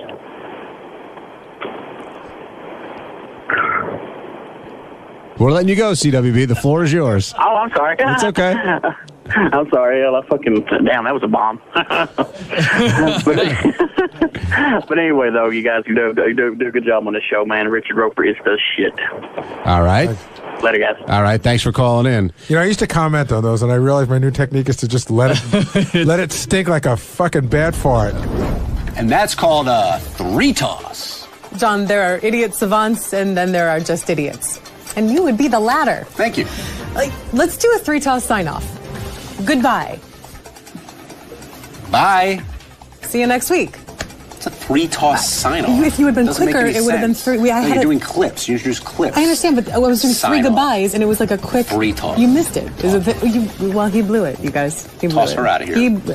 Stop 3 it. times. Stop it. I got it right.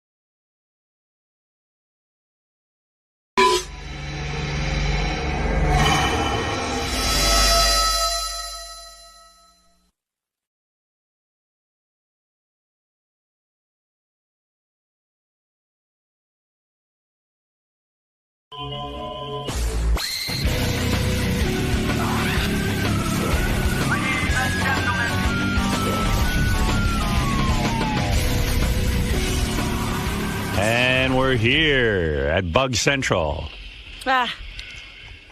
Somebody wrote in the email, a couple of people, don't talk about the bed bug situation, it's boring. And I said, well, sorry, it's on my mind, I'm a neurotic.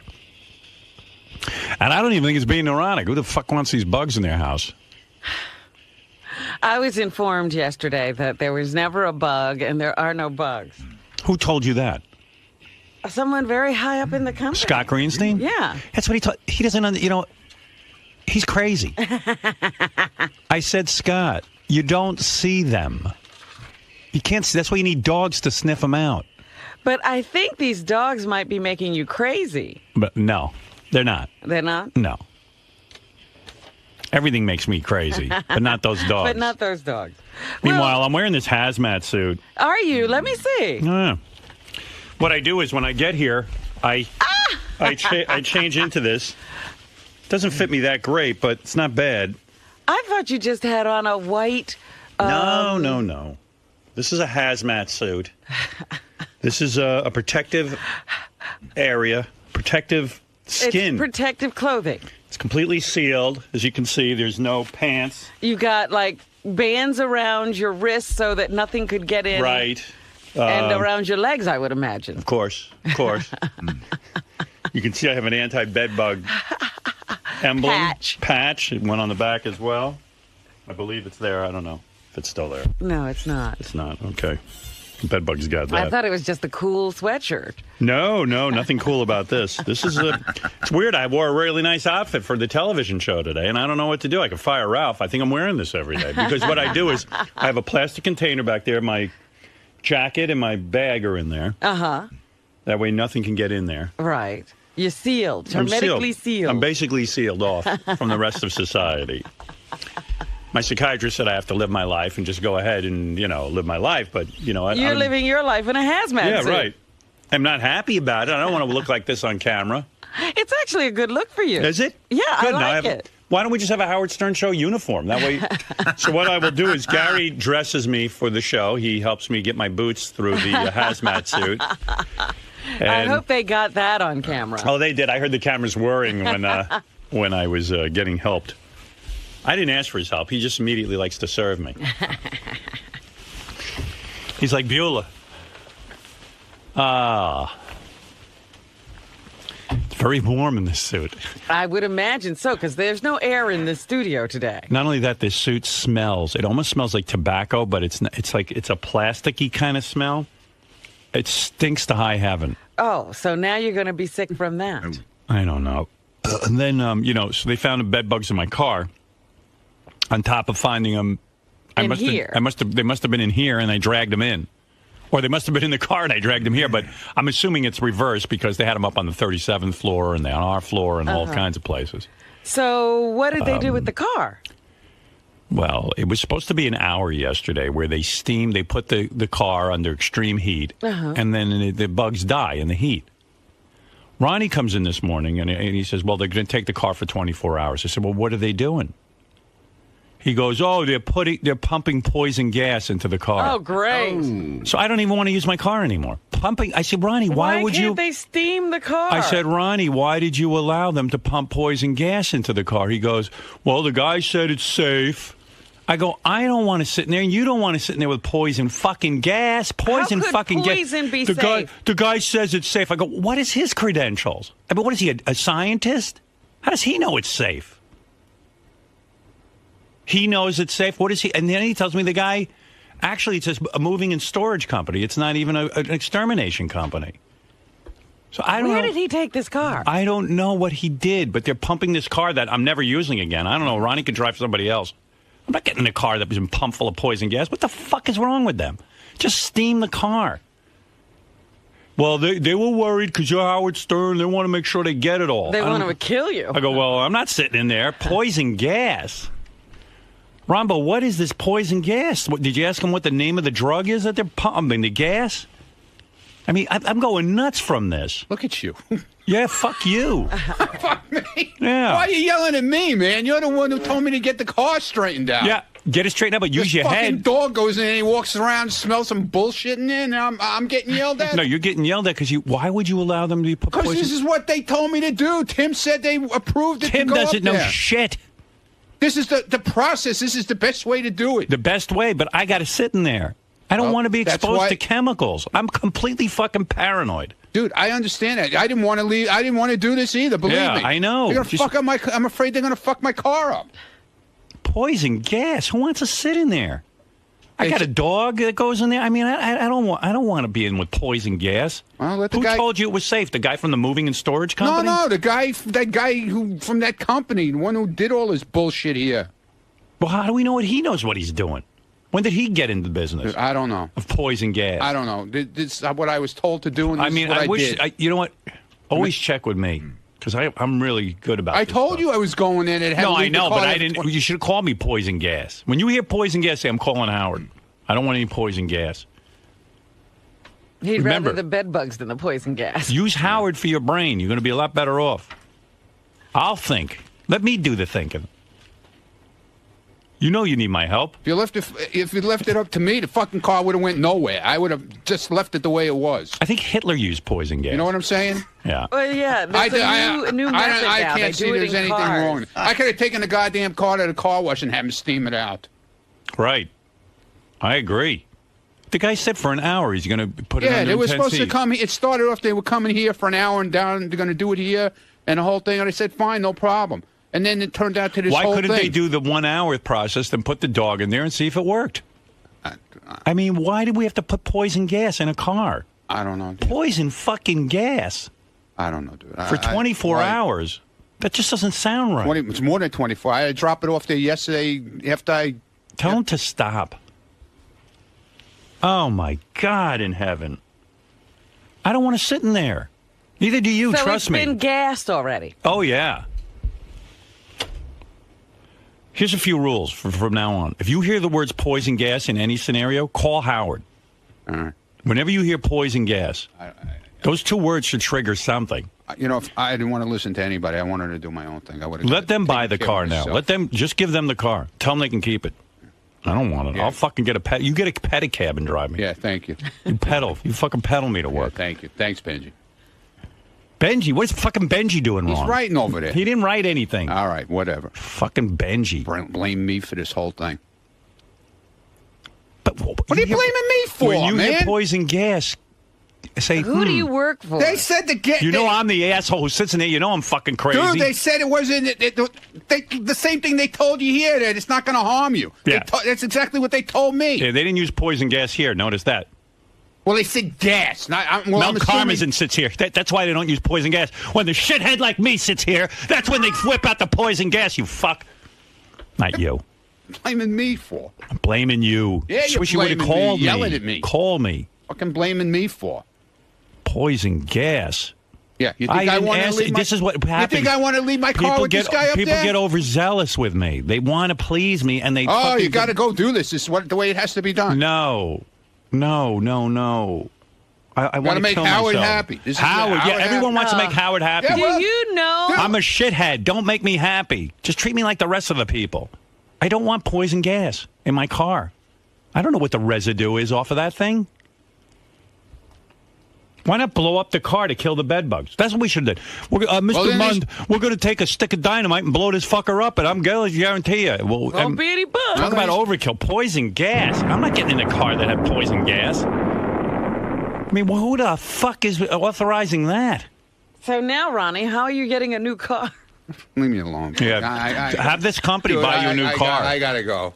You know he's not going to get in the car anymore. Ask Scott Greenstein is sitting there every day with poison gas. All right. He knows so much about bugs. These fucking guys are pissing me off. And who's yelling at you? I just wish you would call me. He knows I think for him. This is his first thought, and look at it. Oh, my God. You're an exterminator? Hello? Hey. Did you ever hear of using poison gas in a car? No, actually, we don't do that. You're an exterminator, right? Yeah. Yes, And what do you usually do They with took cars? this car up to a place that, a storage company. Well, they probably had to use a space like that to gas it. Yeah, I mean, why am I not sitting in there? I'm not kidding the fuck around.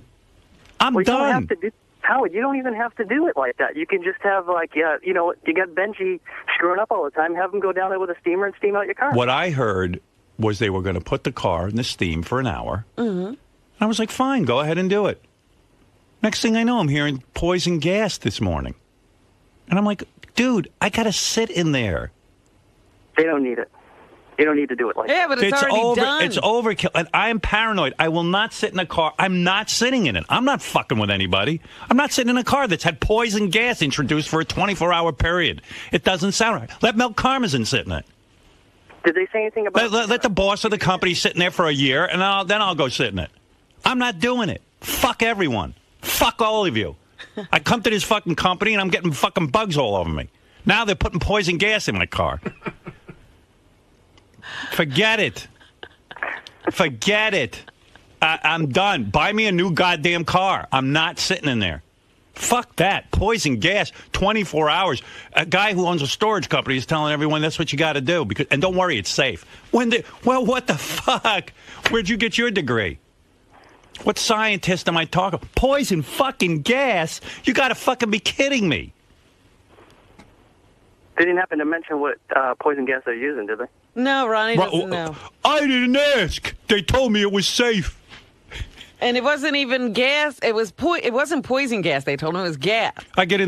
Poison gas. He just said it was gas. He didn't even know. Ronnie came in this morning and told me they putting in. This is in my car this morning. He picked me up in his fucking SUV, whatever you got there.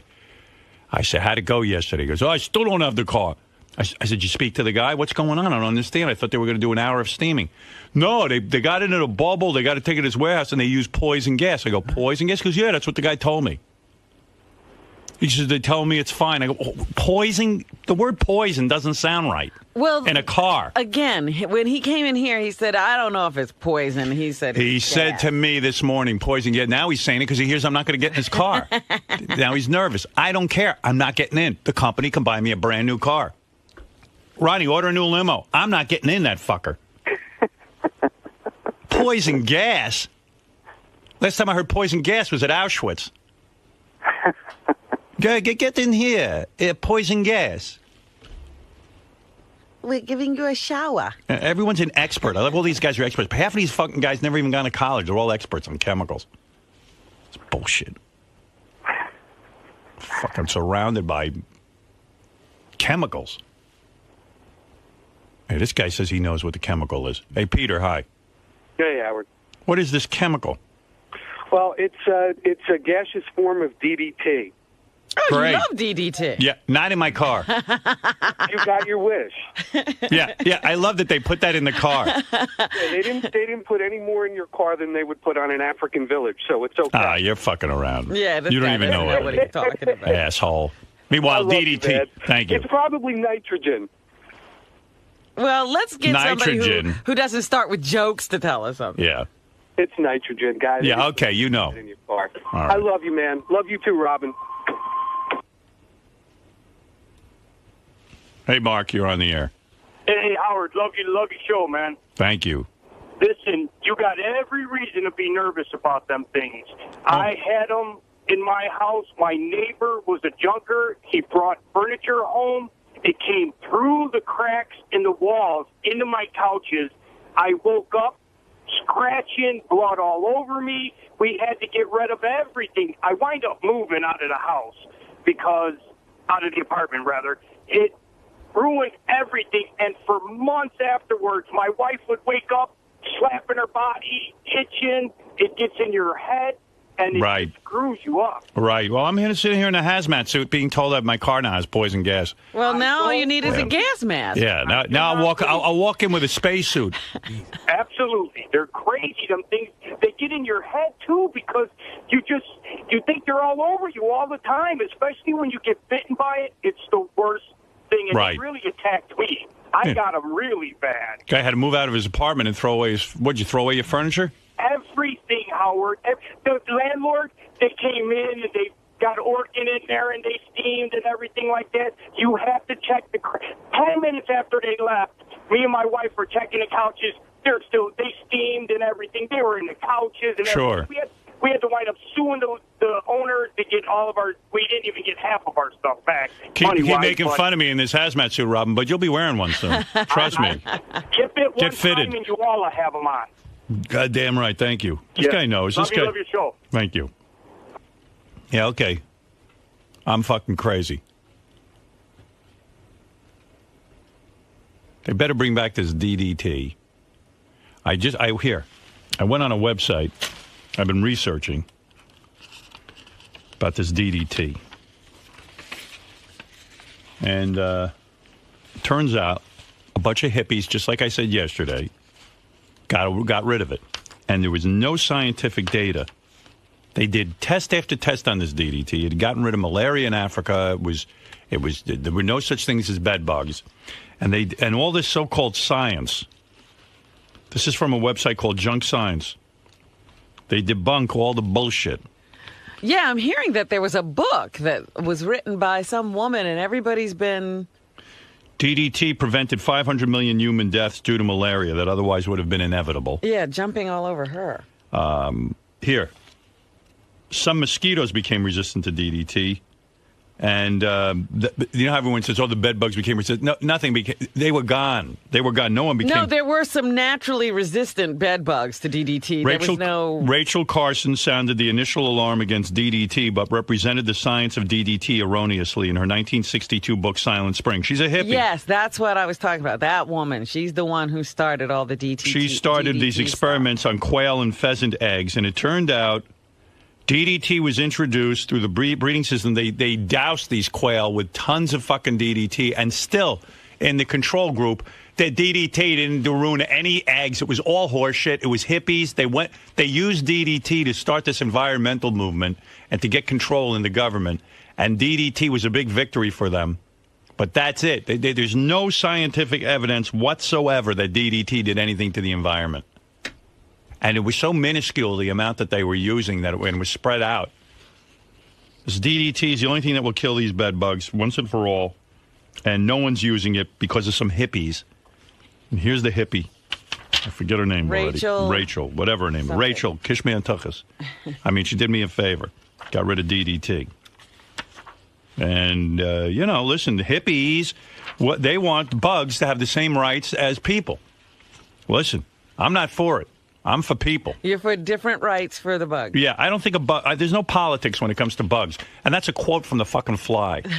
All right? And I know what I'm talking about. If you remember, Brindlefly says... That's right. He was examining bug politics, and there weren't any. He said, there are none. Remember that scene? Ay. Fucking poison gas. Let Scott Greenstein and Mel Karmazin use that car. Whatever car they're using, I'll use. We'll swap cars. You guys sit in the fucking poison gas. What is this? Well, how did they get involved in decisions for your car? Well, what happened was, I said, guys, now I've brought them from here into my car, obviously. So they were gracious. They said, okay, here, use our guy and get your car checked out and, get it gassed up. Whatever it is they do. But I don't know. These guys, I guess they're such... and it's like $3,000 what they did. All they had to do was the steaming, but I don't know. I don't want to get in a car full of poison gas. I have to be told more about this. And I know what they're going to say. It's perfectly safe. How do I know it's safe? How do we know anything's safe? At 9/11, the workers went down there. They were told, get down there. The air is safe. The EPA told them the air is safe. All these guys are dropping dead now. Every one of them. All those brave guys who went down there to help out. They're all sick, yeah. They're all sick. The lungs, everything's all fucked up. Listen, they used to say cigarettes were safe. They told people they were healthy for you. That they literally added to health because they calmed you down. And also, they had all kinds of theories that cigarettes were safe. They told us this. So 10 years from now, when I got fucking emphysema and I'm dying, they'll say, well, you know what? We didn't know. We didn't know. I don't want to sit in a car that's been poison gassed. I didn't bargain for that. I know I'm nuts. I know everyone's like, hey, man, come on, let's go. You're crazy. You're paranoid. Okay, I'm paranoid. What do I need that for? Now, what did your psychiatrist say? Go live your life. Let people poison gas you. He's a genius. He's another fucking genius. You got to trust your instincts in life. Not a psychiatrist, not anyone. Sitting in poison gas doesn't sound safe to me. Oh, good, we get the car back today. All right, no problem. There's no residue on the seats. No, that's okay. We're going to close the windows, run the ventilation system. Oh, that's perfect. A bunch of horse shit. I mean, what is this? And no, the hippies that won't let us get DDT. Fuck these hippies. I fucking hate hippies. Hey, man, bugs have rights too. Go fuck yourself. Done with hippies. You know, they used to tell you asbestos was safe. They put it in every building. They put it in every home. Asbestos. Guess what? It's not safe. They put it in every home. Oh, now yeah. you got to get somebody in a hazmat suit to remove it. To come and remove it. And you got to pay them a fortune to remove it because they're like, dude, this is life-threatening just to touch it. I mean, come on. Don't we have enough examples of people saying, don't worry, it's safe? All these chemicals are natural. Yeah, of course. They come from something. Of course they're natural. You know, ice cream's natural in a sense. It's not good for you. Well, it was natural before they took it apart. Right. And took out it's not even natural. Active ingredient. Yeah. So there you go. I remember they used to build homes with asbestos. I remember I went to buy a house on Long Island. It was an old any home. of these older homes. And the guy says to me, well, there's asbestos in this house. Insulation, get the asbestos You gone. have to have it removed. I said, well, forget it. What does that entail? He goes, oh, it's very expensive. People have to come in hazmat suits and remove it. I go, you're... And you can't be there. So they told all the people that put, asbestos in their homes it was safe. Then they told people you can use lead is natural. And lead paint. Lead paint. They said lead is natural. Don't worry about it. You can use lead paint. Kids die. They ate the fucking paint chips, the fumes from the lead. And they told people it was safe. Oh, but the government says it's safe. The bug guy says it's safe. The guy who owns the fucking storage house says it's safe. It's safe. I'm the one got to sit in it. You sit in it if it's so safe. Fucking nuts. Well, and I'm crazy. All right, so I'm crazy. Shit. Joey Boots, you're on the air. What's up, Howard? Hey, man. Hey, brother. Ronnie's fucking stupid, man. Like, what kind of Jew wants to get into a gas chamber? Hey, first off, I'm not scared of that stuff, though. And High-Pitch Eric, I was talking to him. He's not scared of it. How about you put Ronnie at our beck and call and let him drive us all over Manhattan? Yeah, we'll see if you guys die. They'll be our canaries in the coal mine. Yeah, but you want to know the truth? The thing is that I believe it's just exposure over a long time. Like, in other words, you can probably take a ride in there and survive it. I think, It's every day. It's the same with all that. It's like lead in like China and stuff like that. Yeah, like the concrete that they make in China now is all the drywall. It's all fucked up. Yeah. I mean, it's throughout history, throughout mankind, we've seen this with cigarettes. They told us that it was safe. Lead paint. They told us it was safe. They told us that asbestos was safe. They told us that thalidomide was safe. Women could take it for their pregnancy, and now all their kids were born deformed. You could go down to 9/11 and do a cleanup. Don't worry, the air quality is it's acceptable. It's all horseshit. Some guy is going to tell me now to get in a fucking car that they've just sprayed with poison gas for 24 hours? Forget about it. Yeah. You're trusting a guy that became an exterminator for a living. Yeah, I mean, he's not an exterminator. He has a storage facility. No. The storage guy didn't gas the car, did that's he? who did it. Where did Ronnie find these people? No, Ronnie didn't find the people. This company got involved. With the lowest bidder. Yeah, no one consulted me. I would have said no poison gas. Forget it. I'd rather sit with bed bugs. I mean, it's ridiculous. They fucking ruined your car, dude. Let us use your limo. Yeah, Joey, you can ride around in it with Ronnie. Go fuck yourself, Joey. Mind your goddamn business. You're an idiot. Well, you don't want to be in there fucking either. Asshole. You don't want to be in there. He's right. Fucking big dope.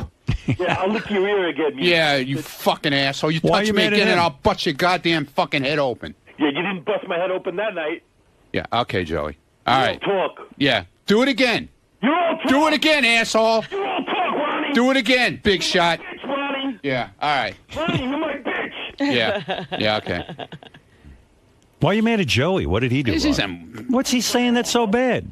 Moron. He's It's not saying- my fault, dude. I'm not the one who was He told didn't to bring say- the fucking car there. He didn't say it was your fault. No, he said I'm an idiot and I'm the one who's... What am I thinking? I'm not... What am I thinking? I'm going to call the guy and wake him up right now. You want to talk to him? Yeah. All right. I'll have Gary get him on the phone. He's going to say it's safe. My fucking balls. Don't break my balls. he doing? You don't He's want to be throwing- in that car either. I don't give a shit. He doesn't care. Angry troll. Yeah, like, who is he angry What with? is he upset about now? I don't know. He's trying to deflect any kind of like anger you might have at him. I'm not angry with him. He just should have used his head. He's just assuming you are because you usually are. I'm not angry with him. I'm just getting in his car. But No, I don't don't know give what him he's a all car. upset That- about. that Joey makes just him- called and said, give me a ride. Joey didn't say anything bad about Ronnie. No. No, I just called him a little troll. Well, everybody does. That's his nickname. Yeah, big deal. LT. He didn't say anything wrong. Hey, Howard. Yeah. When are we doing lunch? I'm your new neighbor now, man. Oh, no. Leave me alone. I ain't looking for that, Joey. Fuck West, baby. All right. Thanks, Joey. Come on, baby. How you doing, Joey? I'm doing good, Robin. I love you, baby. I love you, too. All right. Thank you, Joey. All right. Watch out for Ronnie. You're on his shit list. I'll kick his ass. I'll lick his ear. Thank you, Joey. Boy, Ronnie's an odd guy, huh? Yeah, that was a strange outburst. He doesn't understand when people are talking to him. He gets crazy. He's upset. He's upset with himself. Yeah, but calm down. It's done. What's done is done. Let's deal with what we do now. Yeah, one way or another, you got to get a new car. Poison gas. I mean, what the hell is doing that? I mean, this is insane. Yeah, Mark, you're on the air. Hey now. Hey now. Hey, yeah, it's just like in New Orleans when they built all those fucking trailers for people, and the levels are like 100 times what they normally should be, and people were dying. Yeah. Well, the other thing is that, I mean, you ever seen these commercials where they test these cars out? Oh, this is, it's good in the Arctic, it's good, they put these heat lamps on it. Yeah. I mean, they got it up to like 400 or thousands of degrees. All they had to do was put your car in like a paint booth and heat it up. Yeah, I know. I don't know why they had to go do overkill on my car. The other thing is, in the limo, I'm sure they got a couple of filters that filter the air inside for the AC and stuff. They ain't going to go through the trouble of taking apart the fucking dash and changing those. Yeah, of course not. I mean, it's ridiculous. They're putting poison gas in the car, then you turn on your air conditioning. What do you think? It doesn't blow out? It's just bullshit. It's just bullshit. They just fucking wrecked a fucking beautiful car. Yeah, what is it? So the moles are telling me we just missed a Tim Ronnie Screamfest in the hallway. Really? Arguing over whose idea it was to send the car. Oh, God. I mean, those two guys, they don't give a fuck. This is the greatest show on earth. Who would allow a guy to pump poison gas into a car? That's insane. A little discussion. Discuss with Howard. Howard knows. Yeah, remember they told everyone, go down to 9/11 there. Don't worry about it. To be part of the cleanup. The air is fine. Don't you worry about it. I mean, come on. What am I, a fucking moron? Pumping poison gas into a car. I'm not up for that. I didn't come to work for that. I'm not looking for that. No. I mean, this is insane. I mean, what is going on down here? Hey, I'm excited. I'll change topics because I don't know what else to do. Well, you have to get a new car. It's great. At the end of story. Yeah, that'll be easy. There are plenty of cars in the world. Yeah, well, just rent me a different car. Let Ronnie drive it. Get rid of that fucking thing. It's a simple solution. And Scott, Tim, and Mel can drive around in it. They can use it all You they like want. fast cars? Yeah, you like fast cars? Well, You like fast cars? Yeah, okay. I mean, I'll let them use it. It'll be the company limo. I'm not using it. I mean, what is this? Suddenly I'm in a nightmare. I show up for work and I'm in a nightmare. Poison gas. Boy, am I sorry I had a dog check that car. And then they go, well, these chemicals are safe, but the dog can't smell them for a month. I go, well, why can't the dog smell them if they're safe? Oh, well, we don't want to mess them up. But what could mess him up if they're safe? None of it makes sense. None of it makes sense. Well, why would it mess him up? Let him smell that shit. Let me see if he drops fucking dead. I mean, oh, no, but he's getting a concentrated dose. Oh, I see. Yeah. Hey, King. Yeah, I just want to, I like Ronnie and shit sometimes, but this is ridiculous. He should be the one that tell the people that I don't think it's safe for Howard to get in that car like that. Listen, Ronnie's a simple guy. They tell Ronnie what to do, and he just does it. He should know better. He should always check with me. He should say, listen, Howard's the brains of the outfit. Let me check with him. But he always wants, if he had checked with me, I would have said, Ronnie, get your car out of there. He just listened. He's obedient.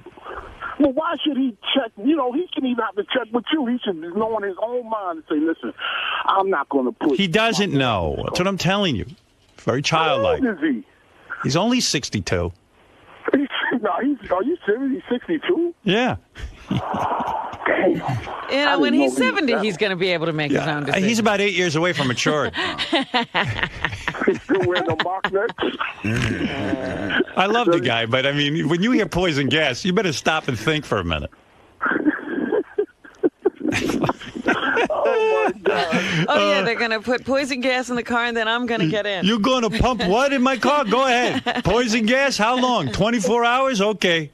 I get in this morning. I go, Ronnie, how did this all happen? He goes, well, they're going to put a bubble over the car at the storage place. I go, you mean it's not a extermination company? He goes, no. They took it to a storage place, and the storage guy, he fumigates all the time, all the furniture, and he was going to take your car, and he decided he's going to wrap it up in a bubble, and then he's going to pump poison gas in for 24 hours. That sounds safe. I go, what? That doesn't concern you? Well, he told me it's safe. Yeah, good. I'm glad it's safe. Good luck. God, you can drop me as a client. Sounds fine. Oh, the poison gas car. Okay, great. Perfect. Where are we going? Oh, that's right. Oh, we're going to take a 2.5-hour drive? Good. I should fucking come out with cancer. And then it's totally safe except for the tumors growing on the back of your head. And then he gets mad at you. I told him, man, turn it into a hearse. Because you might as well. Those are the only safe people. Dead people. Car. That car should be working in a funeral home. Yo, I went to somebody's house yesterday. I'm serious. Yo, they had so many kids in there and roaches. I have never in my life seen anything like that. Dude, it was in the daytime. It was 2 o'clock in the afternoon, and roaches was climbing on the wall. Disgusting. All right. Thank you. I was dying, yo. King of all blacks. Ronnie, what did the guy say that... Hey, Ronnie, what did the guy exactly say to you? Get your ass in here. I want to find out. Maybe I can... Because his story was changing. I mean, he's like a guy who's being questioned by the police over and over again. The story keeps changing. No, he told me this. That's why you know he's guilty. I listened very carefully to what he said this morning. Where's Ronbo? I got to find... On the phone with somebody. Yeah, of course he should be. He should be on the phone with his fucking insurance company. He's on the phone. I heard him say, tell him not to do something. But we told him that you want to talk. He's like, I'm on the phone. On the phone. It's too late. It's too fucking late. Who's he talking to? I think the guy, but I'm not positive. The guy's like, yeah, it's safe. It's safe. The storage guy. No, the pesticide guy. The exterminator guy. Not the store. I don't think he has the... Maybe he has the storage guy. Storage guy. Storage guy got a hold of the cars, pumping it full of poison gas, and told Ronnie it'd be safe. In a bubble. Seriously, Gary, if you heard they're going to pump poison gas into your car, wouldn't you do some checking? Well, yeah, I would, but with you, I would, like, that would be a big buzzer for me, because I know how you are about anything weird. Well, aren't you the same way? Yeah, but you got kids? But you especially, I was just like, Howard doesn't like weird stuff, especially in an enclosed place. Call me nuts. No, I'm not saying you're nuts. I'm just saying that you're sensitive to it. He listens to the show. He knows you. He doesn't know me.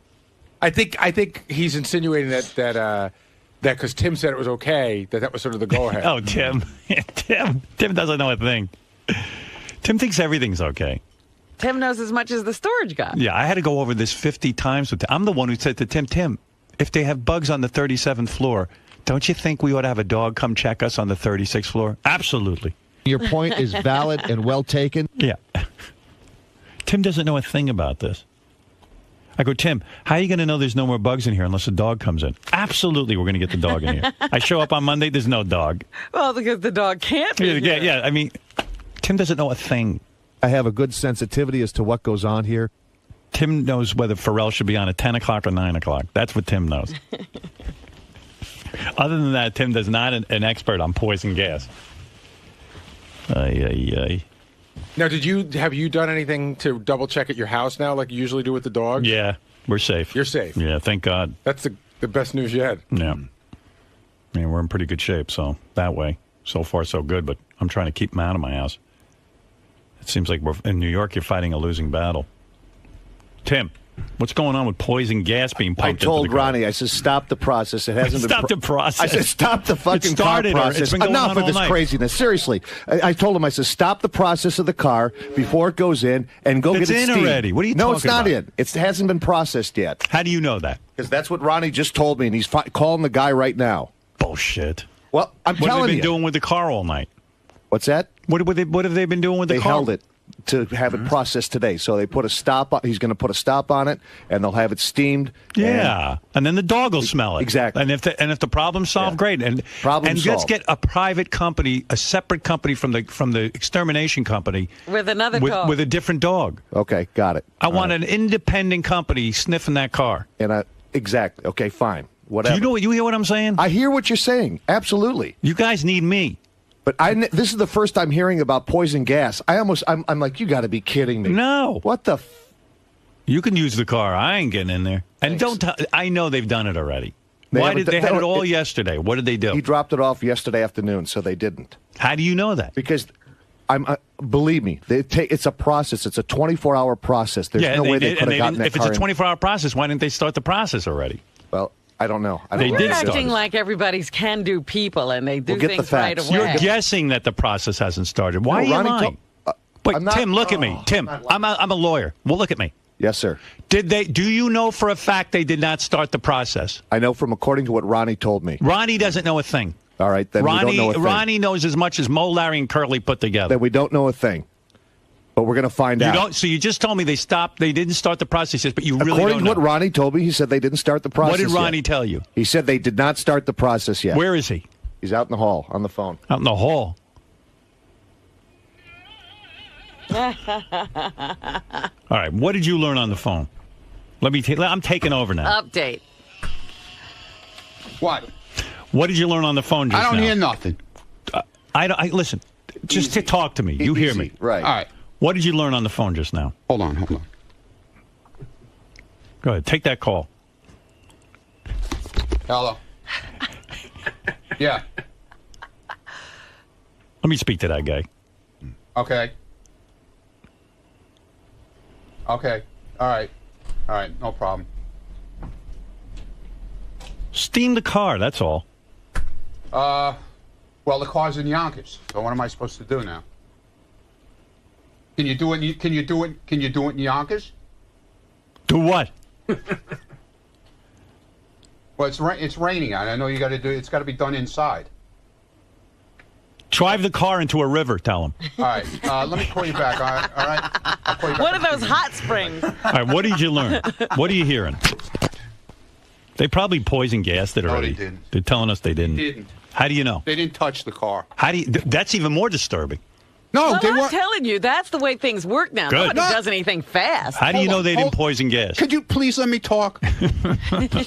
You start talking, I get his crazy. head is gonna explode. Please. All right, let me hear what All right, happened. Here's what happened. Go ahead. When I dropped the car off yesterday, Right. the guy said to me, if I would have got there earlier, they could have done it yesterday. Right. But they were going to do it first thing this morning. Go ahead. Okay. I Yeah. just got off the phone with the guy from the bug company, Barry. Yeah, Barry. I know Barry got a hold of the guy, Mike, from the storage company where they were going to do it. Were they going to pump the poison They're gas? not doing it. They're not doing They're going it. to steam the car. Okay. Now, here's They're not going to do it. Barry's going to steam the car. Okay. That's what I want. All right. That's what it's going to And be. after Barry steams the car, I will hire a company with a dog. Okay. To sniff that car. I don't know how this became my fault. Who said it's your fault? No, because you're yelling at me. I'm not yelling. You. I'm trying. Dude, we discussed when this you with hear poison gas, when someone says to you poison gas, get alarmed. We discussed this with you yesterday when I was No, leaving you didn't. Yes, we did. I never heard poison gas. You never discussed I said it. they were going to gas the car. No, you didn't. You didn't, Ron. All right. You told me that they're doing a 24-hour process to make sure they get rid of the bugs. Right. Well, now they're not. It's not. But I being never done. heard poison it's gas. It's not being done. It's not being done.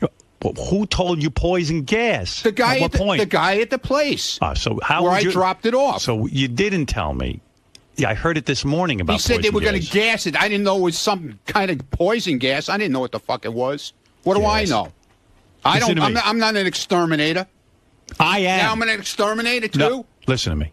Any word poison, He get didn't alarmed. hear a word poison. That's he what did. he's telling you. He heard it. He told me this morning poison gas. Where did Well, that's poison what the come guy from? told me. There was all the water bottles in the car. Right. So if a guy tells you take all the water bottles out of the car because they'll be no good anymore, they'll be destroyed. Yeah. What does that mean? Here's what it means. If whatever you're doing is going to destroy a water bottle, a piece of plastic, what do you think it's going to do to a human being? All right. So it's not. That's what you're saying. Not being done. It's definitely not being done. Who knows? Get up there and get that car back. Who knows what's being done?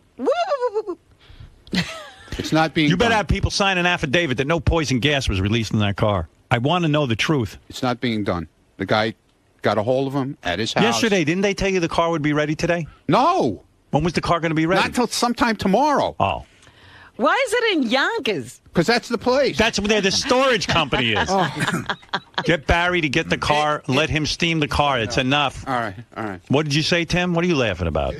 You're the one who led him down the path. You know he's gullible. Hey, gullible? Right. This is the guy who told me this on the phone, dude. Don't listen to Tim. No, listen it to me. wasn't Tim. It was the guy. Howard is God. Remember that. Dude, and you'll never go wrong. Dude, it wasn't Tim. It was the guy from the bug company. Tim doesn't know a thing. It wasn't Tim. This is going to come as a big shock to everybody, but I'm not an expert in poison. Right. No one is. I said it wasn't Tim. It was the guy Barry told me. Get that car. Well, I want you over with Barry now. Can I ask a question? Yeah. What were you guys arguing about the hallway? What were you two arguing about? No, he was upset and I was upset. Nothing. All right, look. Everything's fine. Ronnie, don't let them poison gas. Who knows what they're doing?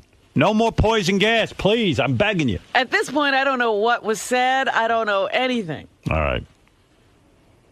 Sit in the car the whole time, Ronnie. You see what an interrogation leads to. Yeah. I love interrogating these guys. All right, let me take a break. 50 different stories. Did you hear what goes on in my world? 50 different things you hear. Wow. Tim, so did we rectify this? Ronald and I have decided that we are We're getting no out longer... of town. We're going on vacation together. Ronnie, why did this get you so upset? Come on, man. Come on. No, seriously. Like, you haven't been this mad in a very long time. Why does he get me upset? What are you kidding me? You won't even talk to anyone.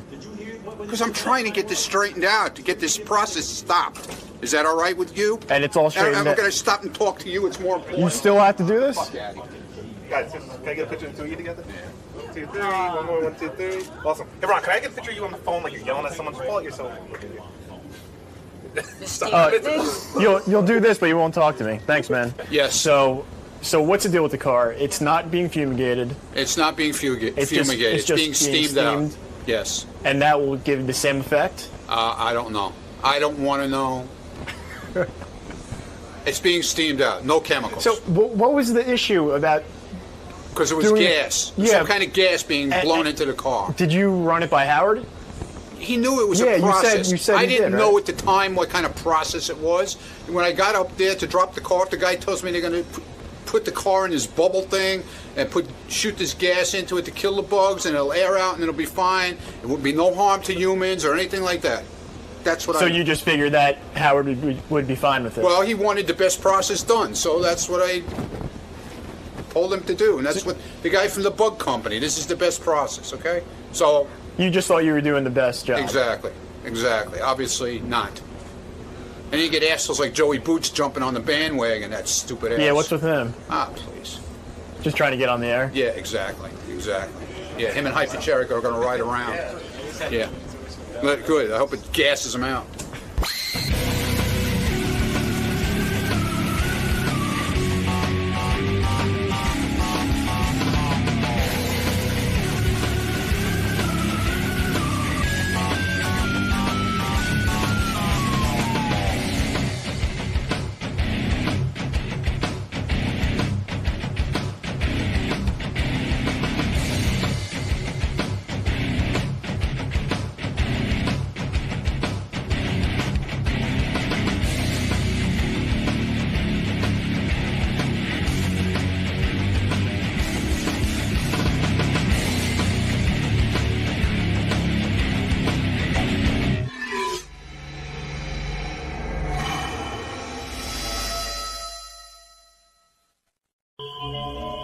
Lou Henner, Mary Lou, of course, used to be the star of Taxi. That's right. She's written a whole bunch of health books.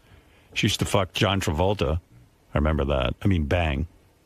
She talked properly about that. Well, she loves sex. She admits that. Loves sex, loves the smell of a man, loves the taste of a man. But more importantly than anything, which I'm shocked. Hi, Mary Lou. Hi. I'm more shocked than anything that all the times I had you on the show and spoke to you, you never mentioned this autobiographical superpower you have. Well, it's so weird because, I've always had it. I've talked about it a lot. I was on Bob Costas talking about it in the Today Show, in different shows. People would ask me about it. But, I never knew it was that unique. The whole 60 Minutes thing has surprised me probably most of all because I had no idea it's being considered a superpower. It's crazy. That means, according to the piece on 60 Minutes, which I saw, Mary Lou's brain is one of only 6 that they know about in the world. Her brain is actually, it's actually larger than most people. Have you ever been tested IQ-wise? I'm sure when I was little at school, but I never knew what it was or anything. Were you super intelligent in school? I was. I was very smart in school. I was one of those good little Catholic school girls. I got 4 scholarships to go to the University of Chicago. I was, Wow, you see, it seems like... But that has nothing to do with it because a lot of the people, in fact, the first woman who came forward, she talks about the fact that she was not a good student. Some of the other people in the group felt like they were not good students at all. They've only found that 6 people in the world so far have this ability. And by the way, Mary Lou has procreated. She has children, which is good because I want this genetic... Well, do the children have it? It's my younger one. I have 2 boys, 15 and 16 years old, and they both are super intelligent. My son, who's 16, is graduating, and he already got into Columbia University next year. But do they have that ability? Well, my younger one does. He doesn't want to own it yet, but he's got the greatest memory I've ever seen on anyone else. But does he have autobiographical memory? He can tell you, he doesn't have he can't say, a certain day was a Monday or Tuesday and things like that. But I know that if he really wanted to, he could. But he remembers every detail. No, Mom, that was 3 weeks ago, and stuff like that. For those of you who didn't see this piece on 60 Minutes, and Mary Lou's referring to the fact that her son is still developing his superpowers. But Mary Lou has a superpower. When did it kick in for her? Because that 11. was also... Well, what's interesting? I mean, I can remember back to 2 years old, 1 year old, 5 years old, but it really gelled at 12. Mm-hmm. And, but I still remember 10, 11, all that. Let me explain to people what your power is, because maybe some people didn't see 60 Minutes or hear my show yesterday. The superpower is called autobiographical memory. So the way it works is... If I said to Mary Lou, Sunday, no, I don't even have to say Sunday. Let's say I said November 4th, 1972. She could November 4th, 1972 was a Saturday. And you could tell me what the weather was that day. Well, in Chicago. What was the weather in Chicago that day? Well, this is so funny. November 4th, 1972. I know exactly what I was doing on that day. You're probably blowing John Travolta. No. Go ahead. I didn't even meet him until 3 weeks later. Oh, I see. Yes. No, actually, I went to a restaurant called Gaya's Restaurant in Chicago. I was at the University of Chicago, and I was also in a show, Good Woman of Szechuan. And what was the weather that day? It was cold. Well, it's always cold in Chicago, but it was particularly cold, and I remember the dress I had on. It was, They say that it might sort of be like OCD, this amazing ability. It's weird. It lies in the same place in the brain, but I might like an organized closet, but believe me, 1 in 6 of us had to be organized, so I came from a big, messy family. I don't have, phobias, or I don't have a germ thing, or I don't obsess on things. And How deep does the power go? In other words, would you know what your waiter looked like that day at the restaurant? Oh, definitely. Oh, no, I totally know what I looked like. Oh, what's so funny is that I can tell you, what I weighed, who I was dating all the time, what I was wearing, what I was doing. And it's funny because I was practically a grown-up before I realized other people couldn't do it. Do you remember? And do you remember everybody's name? Names, it's like I remember, it's very experiential. You know what I'm saying? It's like I'm in my body when I think back to it. I see myself at a party that night. I see myself at this restaurant that night, and I feel like I'm walking through the crowd or I'm talking to somebody.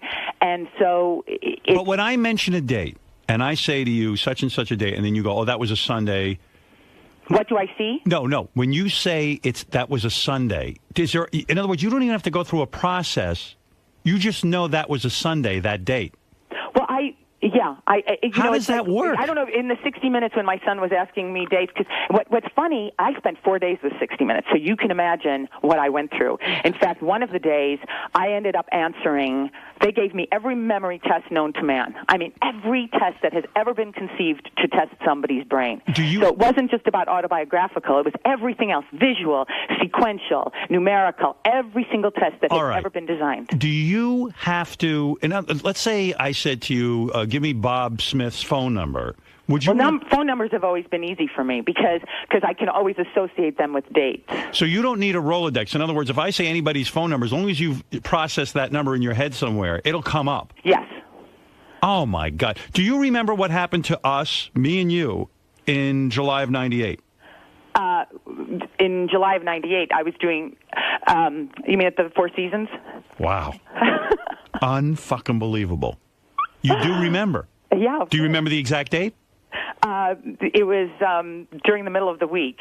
I went with, it was July 16th. That's right. Yeah. Holy shit. I ran into her. What happened that day in July? It's probably, okay, so July 16th, 1998 was a Thursday. Right. Yeah. That's correct. Right. And so in the afternoon, I had a big brunch at my house, and I was working on one of my books. I was still. When you say you had a big brunch, what did you eat? I had like a big salad, cold noodles with sesame sauce. Did you make a big duty that day? Oh my God! Do you remember even that? I'm a healthy girl. I know that you're healthy now, Robin, too. I am. Difference. Do you remember the day that you had your biggest duty? Do you? I'm not going to get into the duty talk. No, wait a second. Do you remember the day you had your biggest duty? The biggest in my life? Yeah. As a healthy person? Yes. Oh, it's every day. It's every day. Floaters, not sinkers. Do you remember on on July 15th, 1994, how many duties you made? I'm being serious. Do you know? I don't know. You don't know. Does it play like a movie in front of you? I'll tell you how it's so incredible. I've been describing my memory for so long to people that I used to call it, I said, it's like going to a card catalog, okay? Because I wanted people to sort of know what the access, how you access it. Right. And for me, once I saw selected scenes on a DVD the first time, I went, oh my gosh, this is what it's like. And what happens to me is that the entire year, when you say a year, it sort of like runs itself through and left to right, almost like a timeline. And I see all the little selected scenes of the year, like in a calendar way, but more next to each other, not in a page flipping way. I see it as a blessing, but Robin was saying yesterday it could be a curse. And one of the people in 60 Minutes didn't want to come in, sees it as a curse because they can't even forget. I would think it would be a blessing in my life because, like, I do routines about my parents, let's say, that like this morning. I would be able to access all of the conversations and hear them again, right? Oh, absolutely. And, I lost my parents really young. I was 17 when my father died. And he died a horrible way, and so did my mother. And I saw both of them die. How did they die? And he died during an argument with my brother when we were having a Christmas party at our house. Was he killed? No, not at all. Did he have a heart attack? Oh. And you can play that over in your head. I can, over and over. And my mother died of arthritis. She was a dancing teacher and lost her leg. Let me ask you something. It's horrible. Wait a second. Go back to your father. The day your father died, he was in an argument with your brother. You can recall the entire event. Yes. Do you remember your father's last sentence? He had already kind of passed out when I came because we were having this huge party in our backyard because we had a dancing school in our backyard in our garage. Right. And so I came in when he had already gone into it. So but I know that my father's I know my father's last words to me at the party. But that's something I think people would remember anyway. Yeah, they would remember that. Yeah, they would remember that anyway. So it's not so much things like that. But don't forget, as an actress, anything, it was never... When you only know something, it's not weird to you. It was never weird to me to have a great memory because I've always had it. Yeah, but does it work like people could too? As an actress, when you were on Taxi, they hand you the script. Could you read it once and then completely have it memorized because you've read it once? No, it's not so much a photographic memory. That's what photographic memory is. Although I have a very strong photographic memory because that's an easy. I can like sit there and have the experience of reading through it and then almost like see the page in front of me. But it's not like I can like read a script once and then know the words. What was the maybe 3 times and I'll know the words. What day was it that you first saw your first pubic hair down there? Stop. I'm serious. I know you really have to veer this conversation. No, I want to know because I don't remember. No, I don't remember that. You don't remember that? Isn't that funny? Well, do you remember the day you got your period? Do you remember? It's one that sprouts out. Do you know what I'm saying? It's what like was all the of a day? sudden you go like, ooh, that's it. Stuff like that. What was the first day you had an orgasm? Gosh, then the person will know who. No, I'm kidding. Go ahead. I'm not telling you that. Why not? Because you were never uptight about sex. What? When did you get uptight about sex? No, maybe because I have teenage boys. How about so that? What? Who cares? I have a 15 and 16-year-old. No, I don't have to go into that. When did you have your first orgasm? But do you know the date? I do. Right, what about when you got your period? Was that a shocker? And where were you? And the whole thing? What was the date? Your period. Wait, better yet, what was the date? The first time you swallowed a man's... Oh, I know that for sure. Go ahead. What is it? What's the date? No, I'm not letting you veer off into that. Come on. You want to talk about some of the other stuff? All right, how's this? What? What was the weather like on the day you first swallowed a man's jism? Beautiful. It was beautiful out. Beautiful out. And... Was it daytime or night? Was it night or day? Evening. Evening. Don't forget, I'm a good Catholic schoolgirl. We do everything. No, here's a test. Penetration's the mortal sin. Everything else is venial. So we get good at the venial stuff. Mary Lou Henner, you appeared on my show 4 times. Give me the 4 dates. Oh gosh, 4 times. Let's see. Well, first of all, do you know that I was supposed to be on your show Friday, September 9th of 1994? What happened? I was in New York. I didn't make it because my little boy, he was 5 months old at the time, he was sick. But it had nothing to do with the fact that the day before you were kind of nasty to my good friend Fran Drescher. I don't know if you remember that. I don't remember. I'm friends with Fran. Yeah, she's a doll. Yeah. She's a great girl. Okay, so I did end up on the show a couple weeks later talking, and that was September. It was Friday, September 23rd. Of 1994. It says here you never appeared on a Friday. What? It says the first time you appeared on the show. Uh-huh. You say September? Yeah. What? Howard, these are when she phoned in. These are all. Oh, these are phone-ins. Oh, yeah. Jesus, Gary. She's right, and we're wrong. We're wrong. These are phoners? But I remember in when you came to L.A., yes. And I had to come super, super early in the morning. You're right. Yeah, and it was at the Comedy Store, I think. Yeah, wasn't it? You were in that, and I remember Robin, was in like a funny little boothy kind of thing. Do you know let me just understand this. Do you understand the 4? Can you recall the 4 days that you called into the show? I think I can. I mean, I'm not 100% sure because, it's a phone call, so I'm standing in my kitchen or my bathroom. This is insane. Wait, you got to hear this, Howard. So we went through the logs yesterday, and we couldn't find when she was in studio. Right. And it was making us crazy, so we couldn't find it. September 23rd, that day she's talking about, Jason just went and looked back. Her name's spelled wrong in the log. She's right. We're wrong. Wow. That's crazy. That's crazy stuff. This is crazy. I should have made love to you. Oh, my gosh. This is such a mistake. You would have remembered that. Was there any opportunity for you to make love to her? What are you talking about? I think she wanted it from me at one point. I always found you sexy, Howard. You know that. I think I could have gotten her. Judith Regan and I always talked about how much we loved you. Always. Oh, man. Do you remember the first time? I remember the first time I met Judith. No, but wait a second. Give me one of the dates that you called into the show. Let's see. Also, let's see, Tuesday, April, it was in 96, April 30th. You are completely correct. Oh, wow. This is insane. Do you realize the superpower this woman has, and that eventually what can you do with it? This is a well, mutation. I'm writing a book about it because I know I can help other people. Because I don't want to do this just like, let's bring out the little wind-up toy. That's so not what I want to do. I'm all about helping people, and I know that the scientists are going crazy over this because they feel like it's going to be great for, Alzheimer's and other brain problems, et cetera, and just tapping into something that's never been tapped into before. And so in my book, which comes out in May, so I'll definitely come on again and talk about it. I'm talking about what it's like to not only be in this head, but also how to help other people learn how to access information, store it, and then retrieve it. Really? Because, you could teach somebody to do that. I teach classes at marylou.com, and I have memory classes. I have a focus group. I know. Yeah, but you've got that brain. We don't have that. Yeah, but it's also, the brain is a muscle, and so the more you can't. I could have all the muscles in the world. I could never do what you do. I can't turn anybody into this. I know that. You're amazing. But it's definitely something that that you can. I just spent a week with my sister, so I know some of the things that she'll refer to something, and I'll say no, it was this day, and then all of a sudden she doesn't have the power. She doesn't have the power. Everybody in my family is really smart, and they have great memories. I heard she can turn invisible. Is that true? You got the memory. She got invisibility.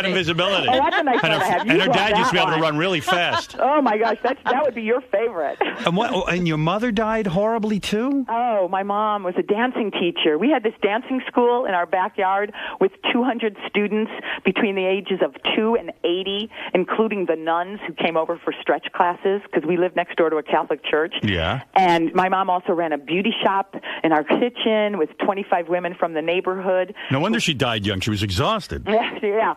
And so anyway, so she was incredible, and she had this dancing school, and then after my father died, the stress just took over her body, and she ended up having horrible rheumatoid arthritis, and she died from the complications of it and ended up losing her leg, and it was terrible. It was awful. No, terrible ways. And my parents were fabulous people. They created this environment for our neighborhood that people still talk about today. It was just this little gem right in the middle of all of it. Hey, baby, let me ask you something personal. How are you holding up? Are you looking good? Oh yeah. Body still tight? To see, I'm going to be on the Today Show tomorrow, and then next week I'm a judge on the Miss Universe pageant, and then I'm coming back to New York to do The View, and then is the body holding up or what? What? How's the body look?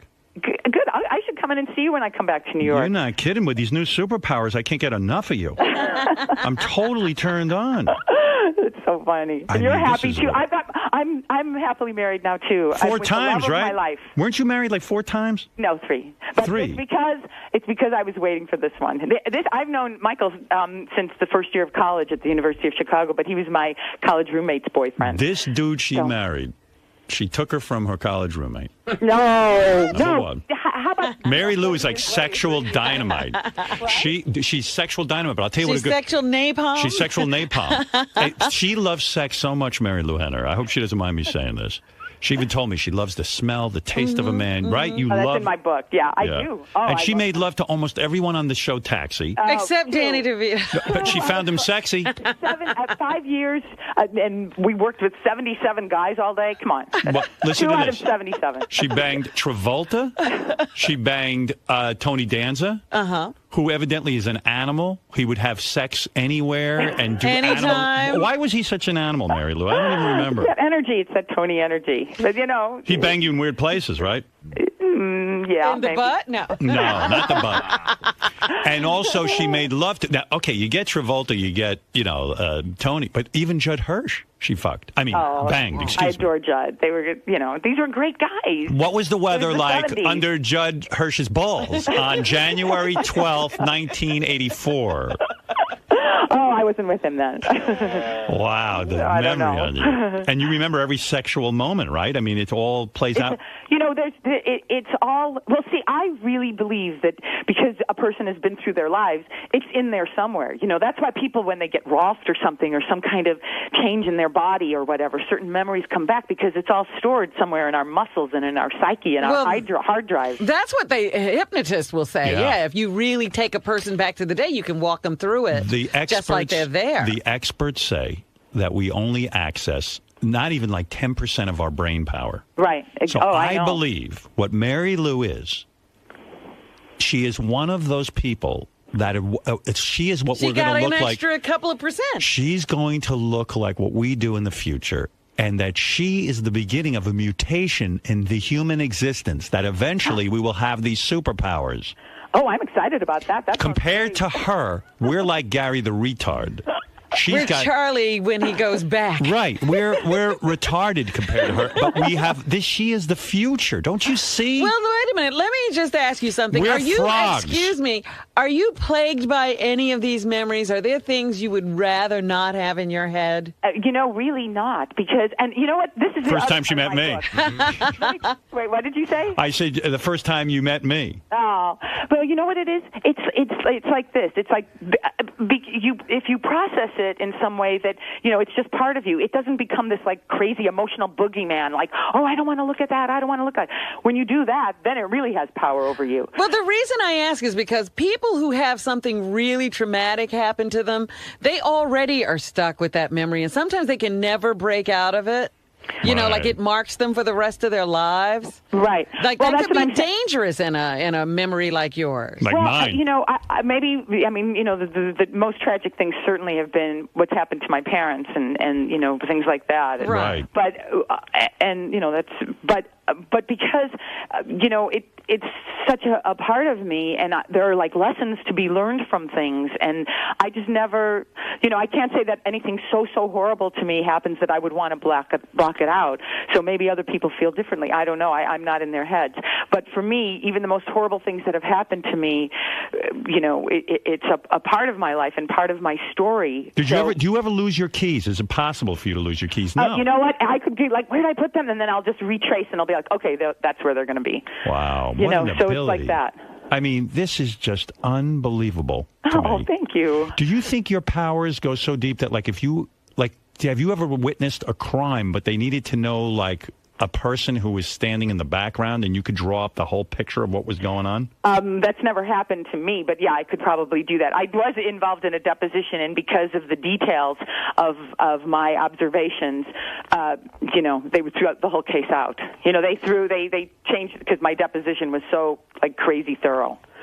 Who was the best lover, Judd Hirsch, Tony Danza, or all different Travolta? All different. Very different. And I have different relationships with those guys, of course. I mean, you know, Johnny and I practically grew up together. Do you know how many times, like, do you know every date of when you had sex with John Travolta? I know every date that I spent with anybody in my life. Wow. Let's put it that way. You know, do I sit and calculate them constantly? No. But could I, you know, it's like, this is what's interesting about thinking about anything. What was the weather like the first time you made John Travolta, when you first made love to him? Oh, seriously? I know. It was actually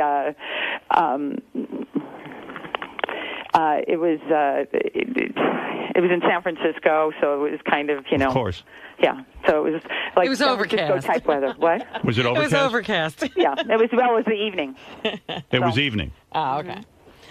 You know what? I'm wondering, when she, you know, pleasures herself, you can just go, you just don't have to take a magazine. You can relive an entire Is that true? sexual Come on, experience. but don't other people? Not in your detail. No, not the way you can. It's like a porno movie in there. Really? Oh, Yeah, it's unreal. like, but you know what's so funny? You know, because a lot of people, when they remember things, especially now, because of photographs or because of, you know, watching themselves from a video, when they look back on a memory, especially if it's sparked by any of those things, they see themselves in third person. Right. You know, kind of the way Scrooge did, where he was looking through the window and watching himself. And that's what you see. No, not me. I'm in my body. it. She's in it. That's what I'm saying. She can in my body looking relive the whole experience. I see. It's like time banging travel. somebody. What is your earliest vivid memory? Like, in other words, Can you remember back to when you were 2? Oh, younger. Not in. No, you don't remember in utero. In utero, no. What is your first memory? Like, how old are you? I'm around 18 months. And what's the memory? Oh, it was my little brother. He was barely sitting up. My mother was holding him sitting up. I'm sitting and playing in my house. And in the apartment, we lived in the old apartment then. Can you remember the conversation around you? No. I just remember certain visuals from that apartment. And you don't know the day or anything. I do remember one of my first really strong memories, but I know it because my sister was born on that day. So that was Monday, September 27th, 1954. When Judd, all right, go back in your memory. Judd Hirsch is going to put his penis inside you the first time. What type of condom does he put on? Or does he? Talking about that. Listen to me. I need to know this. You have no ability to resist my question. Oh, well, find one I can't resist. Come on, You seriously. can ask me about my husband. Oh, I'll tell you why you're a good woman. I heard a wonderful story about you. This new husband that you have. Mm-hmm. This guy had serious cancer. 2 of them, yeah. And she married him during his cancer. Wow. Well, what happened was, we got together, and 2 months into our relationship, he was diagnosed with 2 cancers. Most women would have split. Wait a minute. A lot of people said that, but not me. Oh, my gosh, split. What kind of cancer? With the love of my life, and it's like, oh, my God, failure's not an option. I'm going to take him all over the country to meet every doctor I know. What was his cancer? He had bladder cancer, and he had lung cancer. And lung cancer. Mm-hmm. Was but he he's totally in remission now. Was he super rich? No, not at all. He's got a great company. Do you know the company Brown Trout calendars? No. If you have any kind of animal calendar, or Audrey Hepburn or Outhouses, or 2 of his calendars were featured on Ellen, the Goats and Trees and Outhouses. Isn't it funny that you're attracted to a guy who's in calendars? How crazy! Like you don't even need one. No, I know, nobody can believe it. They said, "Oh my gosh!" But I've been secretly in love with him, since I'm 18. Yes. And what was the weather like when you first made love to him? And what was the date? Well, that I can tell you. Good. That I can tell you. That was March 3rd, 2003. It was Monday. First time you did anal, what was it? No, you got to come see me. He's the love of my life. My whole life lined up for us to be together. So it's great. Didn't you think it was interesting on 60 Minutes that when she asked the question about it was what was so interesting is that it's 3 men and 3 women. Right. The 3 men are left-handed. The 3 women are right-handed. I mean, they did every kind of genetic testing, muscle testing. They tested us forever. Yeah, they wanted to make sure it wasn't a fraud, and it's not. I mean, this is the real deal. By the end of I told you I spent 4 days with them. By the end of my day of testing, of question testing, I had answered over 500 questions. Good Lord. And they found things from all over, and it was just like, they have a test. One of the tests that they do has 60 questions to it, and most people get 0 to 3 correct. And I got 47. Wow. And the ones that I didn't know never crossed my radar, couldn't associate them with anything. And that was just like that was like a memory test. It is for amazing. Dates and stuff.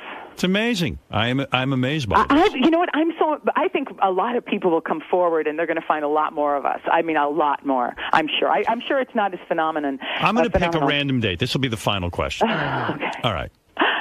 I'm going to pick a random date. And you tell me what happened on that day in history. Now, I don't know. I mean, I'm not like a history. I don't mean history, but tell me what happened to you that day. Maybe something phenomenal happened that day, or maybe it was just an ordinary day. Because it is autobiographical. That's doesn't right. I understand. have to do anything with history. Because there are a lot of people who are on the autism spectrum who, and I have none. I'm not on the autism spectrum at all. But, not that there's anything wrong with that, but it's not connected to that at all. There are people who have Asperger's or autism, and they, you can name a date, right. in his, like in the 1200s. What happened to you on the 15th of August, 1975? Oh, the 15th of August, 1975, I know exactly. It was a Friday. It was, did somebody call in about this? No. I randomly, I just thought of the number. Oh, August 15th, 1975. It was a Friday. It was my 3rd date with somebody that I ended up being involved with for 3 years, and it was the first time that we made love. Made love, yeah. Who was it? An old boyfriend of mine from the Grease days. Oh, Travolta. But not Travolta. No, I knew Johnny from 72. We met in 1972. And what's all this stuff? Well, he's not into chicks. He's into chicks, right? He's into me. I can't attest to anyone else. What do you think's going on there? Maybe he just likes it all. So. What do you think? What's your speculation on that? You know, he was definitely into it. So let me guess who the guy was on this. Oh, you wouldn't know. Grease guy, no, Jeff Conaway. Jeff Conaway. No. Jeff and I were always like brother and sister. Well, no, I got to tell Jeff you and I. something. This is very impressive. Oh, thank you. I am very turned on by you. Hey, Howard. What is it, I'll come Benji? and see you when I come back. Yeah, you got to let me look you over. I want to see how you're holding up. Okay. How old are you now? I'm 58. 58? Yeah. You don't have to come see me then. Oh, okay. You're like, no, I'm just joking. So funny. You're 58 and you're holding up good, huh? I'm holding up good. Well, you know, it's that vegan diet. You know, it's good. That plant-based food, you know. I know you can remember anything, but don't remember 58. I try to forget that. You try to forget that one. What is it, See, that's the Benji? problem. You can't I'm forget. going to live a long, long time. Hey, Mary Lou. happy. Mary Lou, What? when you say, like, you can remember, like, you can see what happened at 18 months, can you actually remember thoughts in your head? Yes. Like, what were you thinking at 18 months? I was thinking that, you know, I wanted to help her hold up my little brother. And I was thinking, you know, like the day my sister was born, I can remember thinking I can't wait to play with her. And I can remember actually before, that was like a very vivid day, but I can remember even before that because I loved to sing. My whole life I have loved to sing. Do you have any belief or do you have any memories of a past life? There are things that happen to me, especially in France, where I go, oh, I've been here before. So little things like that. Or I'll go to a country or I'll go to a place and I'll say, I've been here before. Have you ever tried to look into that and test that at all? I haven't. I should do that. But So do you believe in God and do you believe in reincarnation? I definitely believe in I don't know if he doesn't have like a white robe and long hair, but I definitely believe in a higher power. Do you remember meeting God in a past life? Well, I was definitely the kid sitting in church who thought she could see the statues breathing. You know what I'm saying? I feel like. Well, I think you're just I've always sugar. felt very connected to in a spiritual way. So I am very curious about all of this. This is wild stuff. You understand? Really? This is the closest thing I have to Superman. I want superpowers. I want them. I want them. I want them. Well, then I'm definitely going to have to come on when I tell you about my book. So, you know, Good. because I All know right. I can help people. I know it, and I'm so excited about that. What are you going to wear? I don't know. I probably, you know, something that shows off the fact that I eat well. Yeah, something tight. What is it, Gary? Could Mary Lou go to Vegas and play blackjack and count cards? Is that part of it? It's so funny.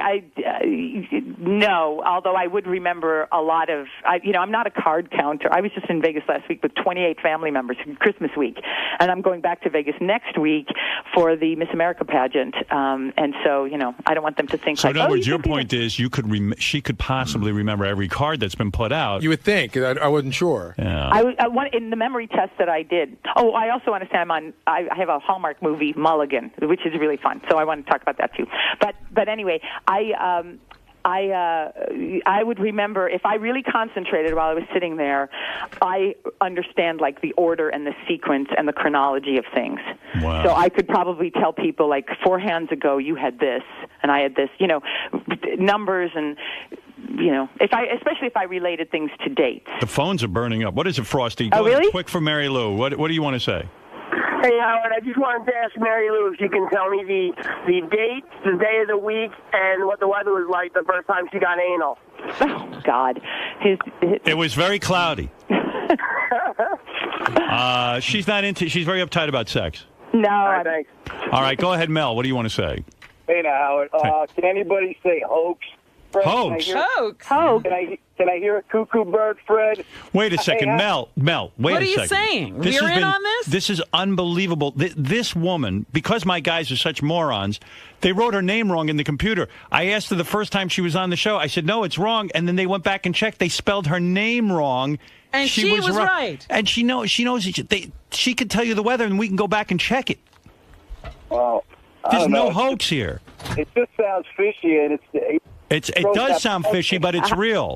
Yeah, that's so weird. Well, I mean, go to UC Irvine, University of California at Irvine, and talk to the people there. Watch the 60 Minutes report on it. It was a fascinating report. There's no way and they you could tested fake her it. and tested her and tested her. Yeah. Oh, but it was crazy how many things. I just said to the woman, when did you call into my show? She picked out the date and knew what day of the week it was. Well, that's fascinating, but will she ride the Sibian later today? Yes. When she comes in, she'll be riding the Sibian. Thank you. Oh, my God. Yeah, Mary Lou, you got to get on that thing. People don't give a shit about your memory.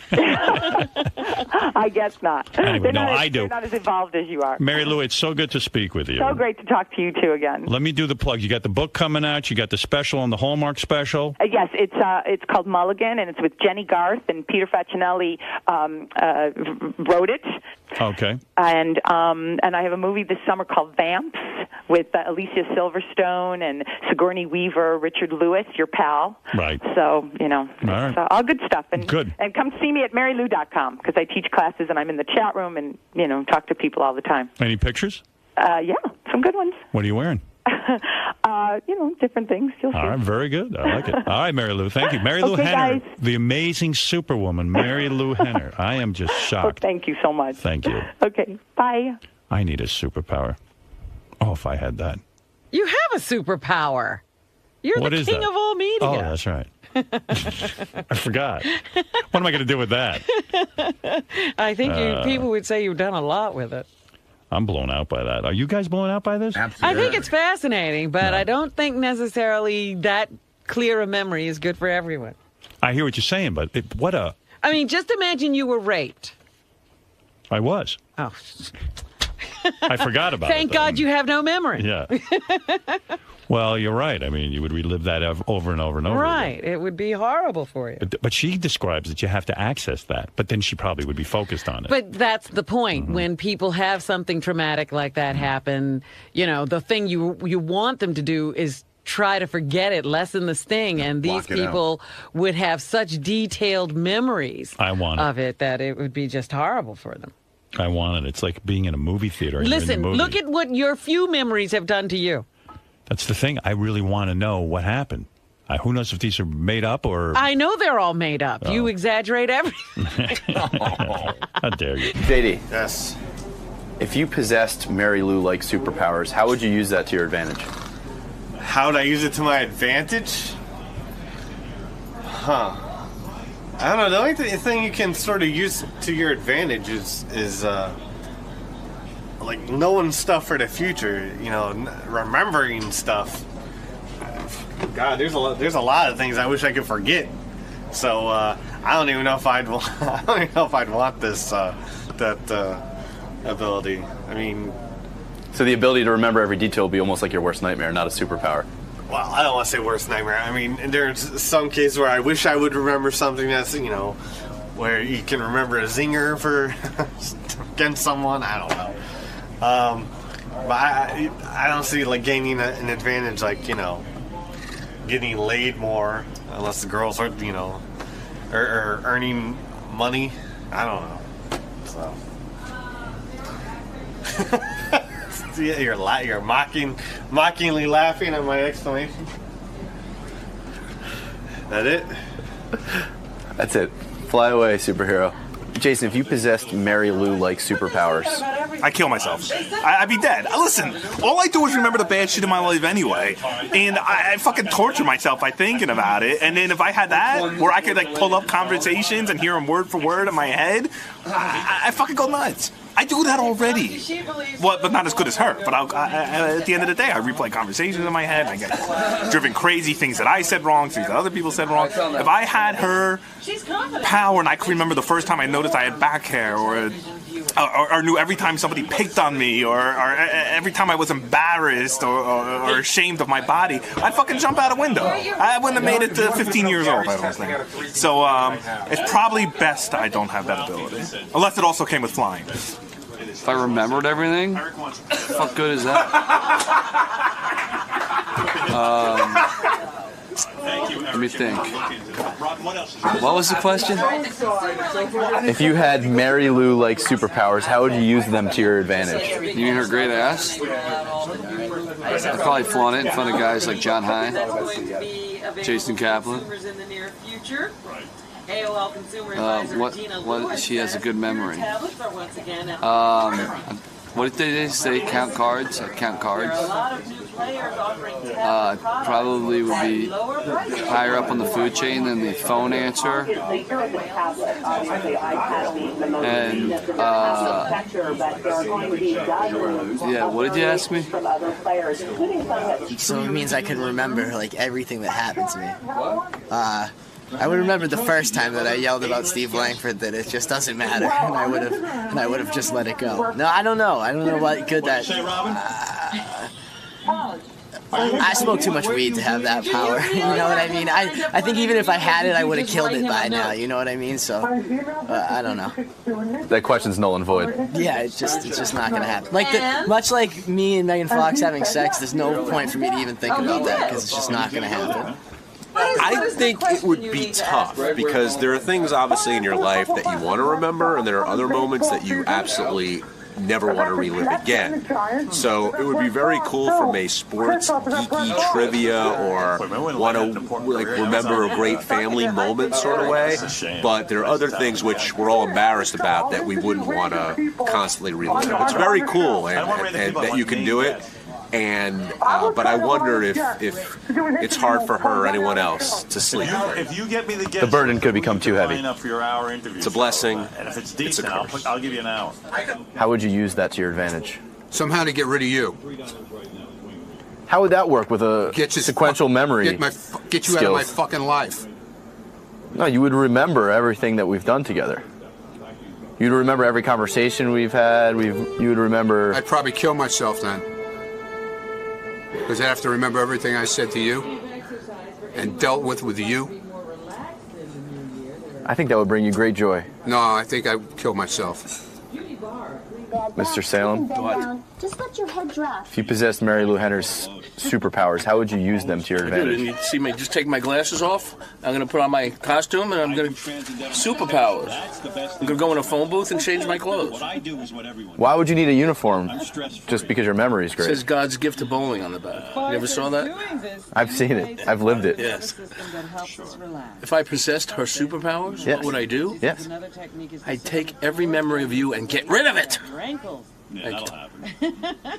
I would be right in every argument with my wife. We were talking about that. My wife and I watched it together.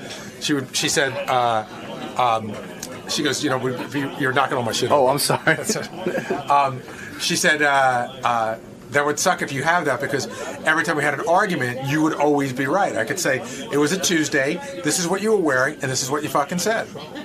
So you'd have instant callback to settle any discrepancy. I mean, when couples argue, it's usually over, well, you said this, or you said that, or you did this, or you didn't do that. And if one person had the ability to always be right, it'd be awesome. Sal, if you possessed Mary Lou-like superpowers, how would you use that to your advantage?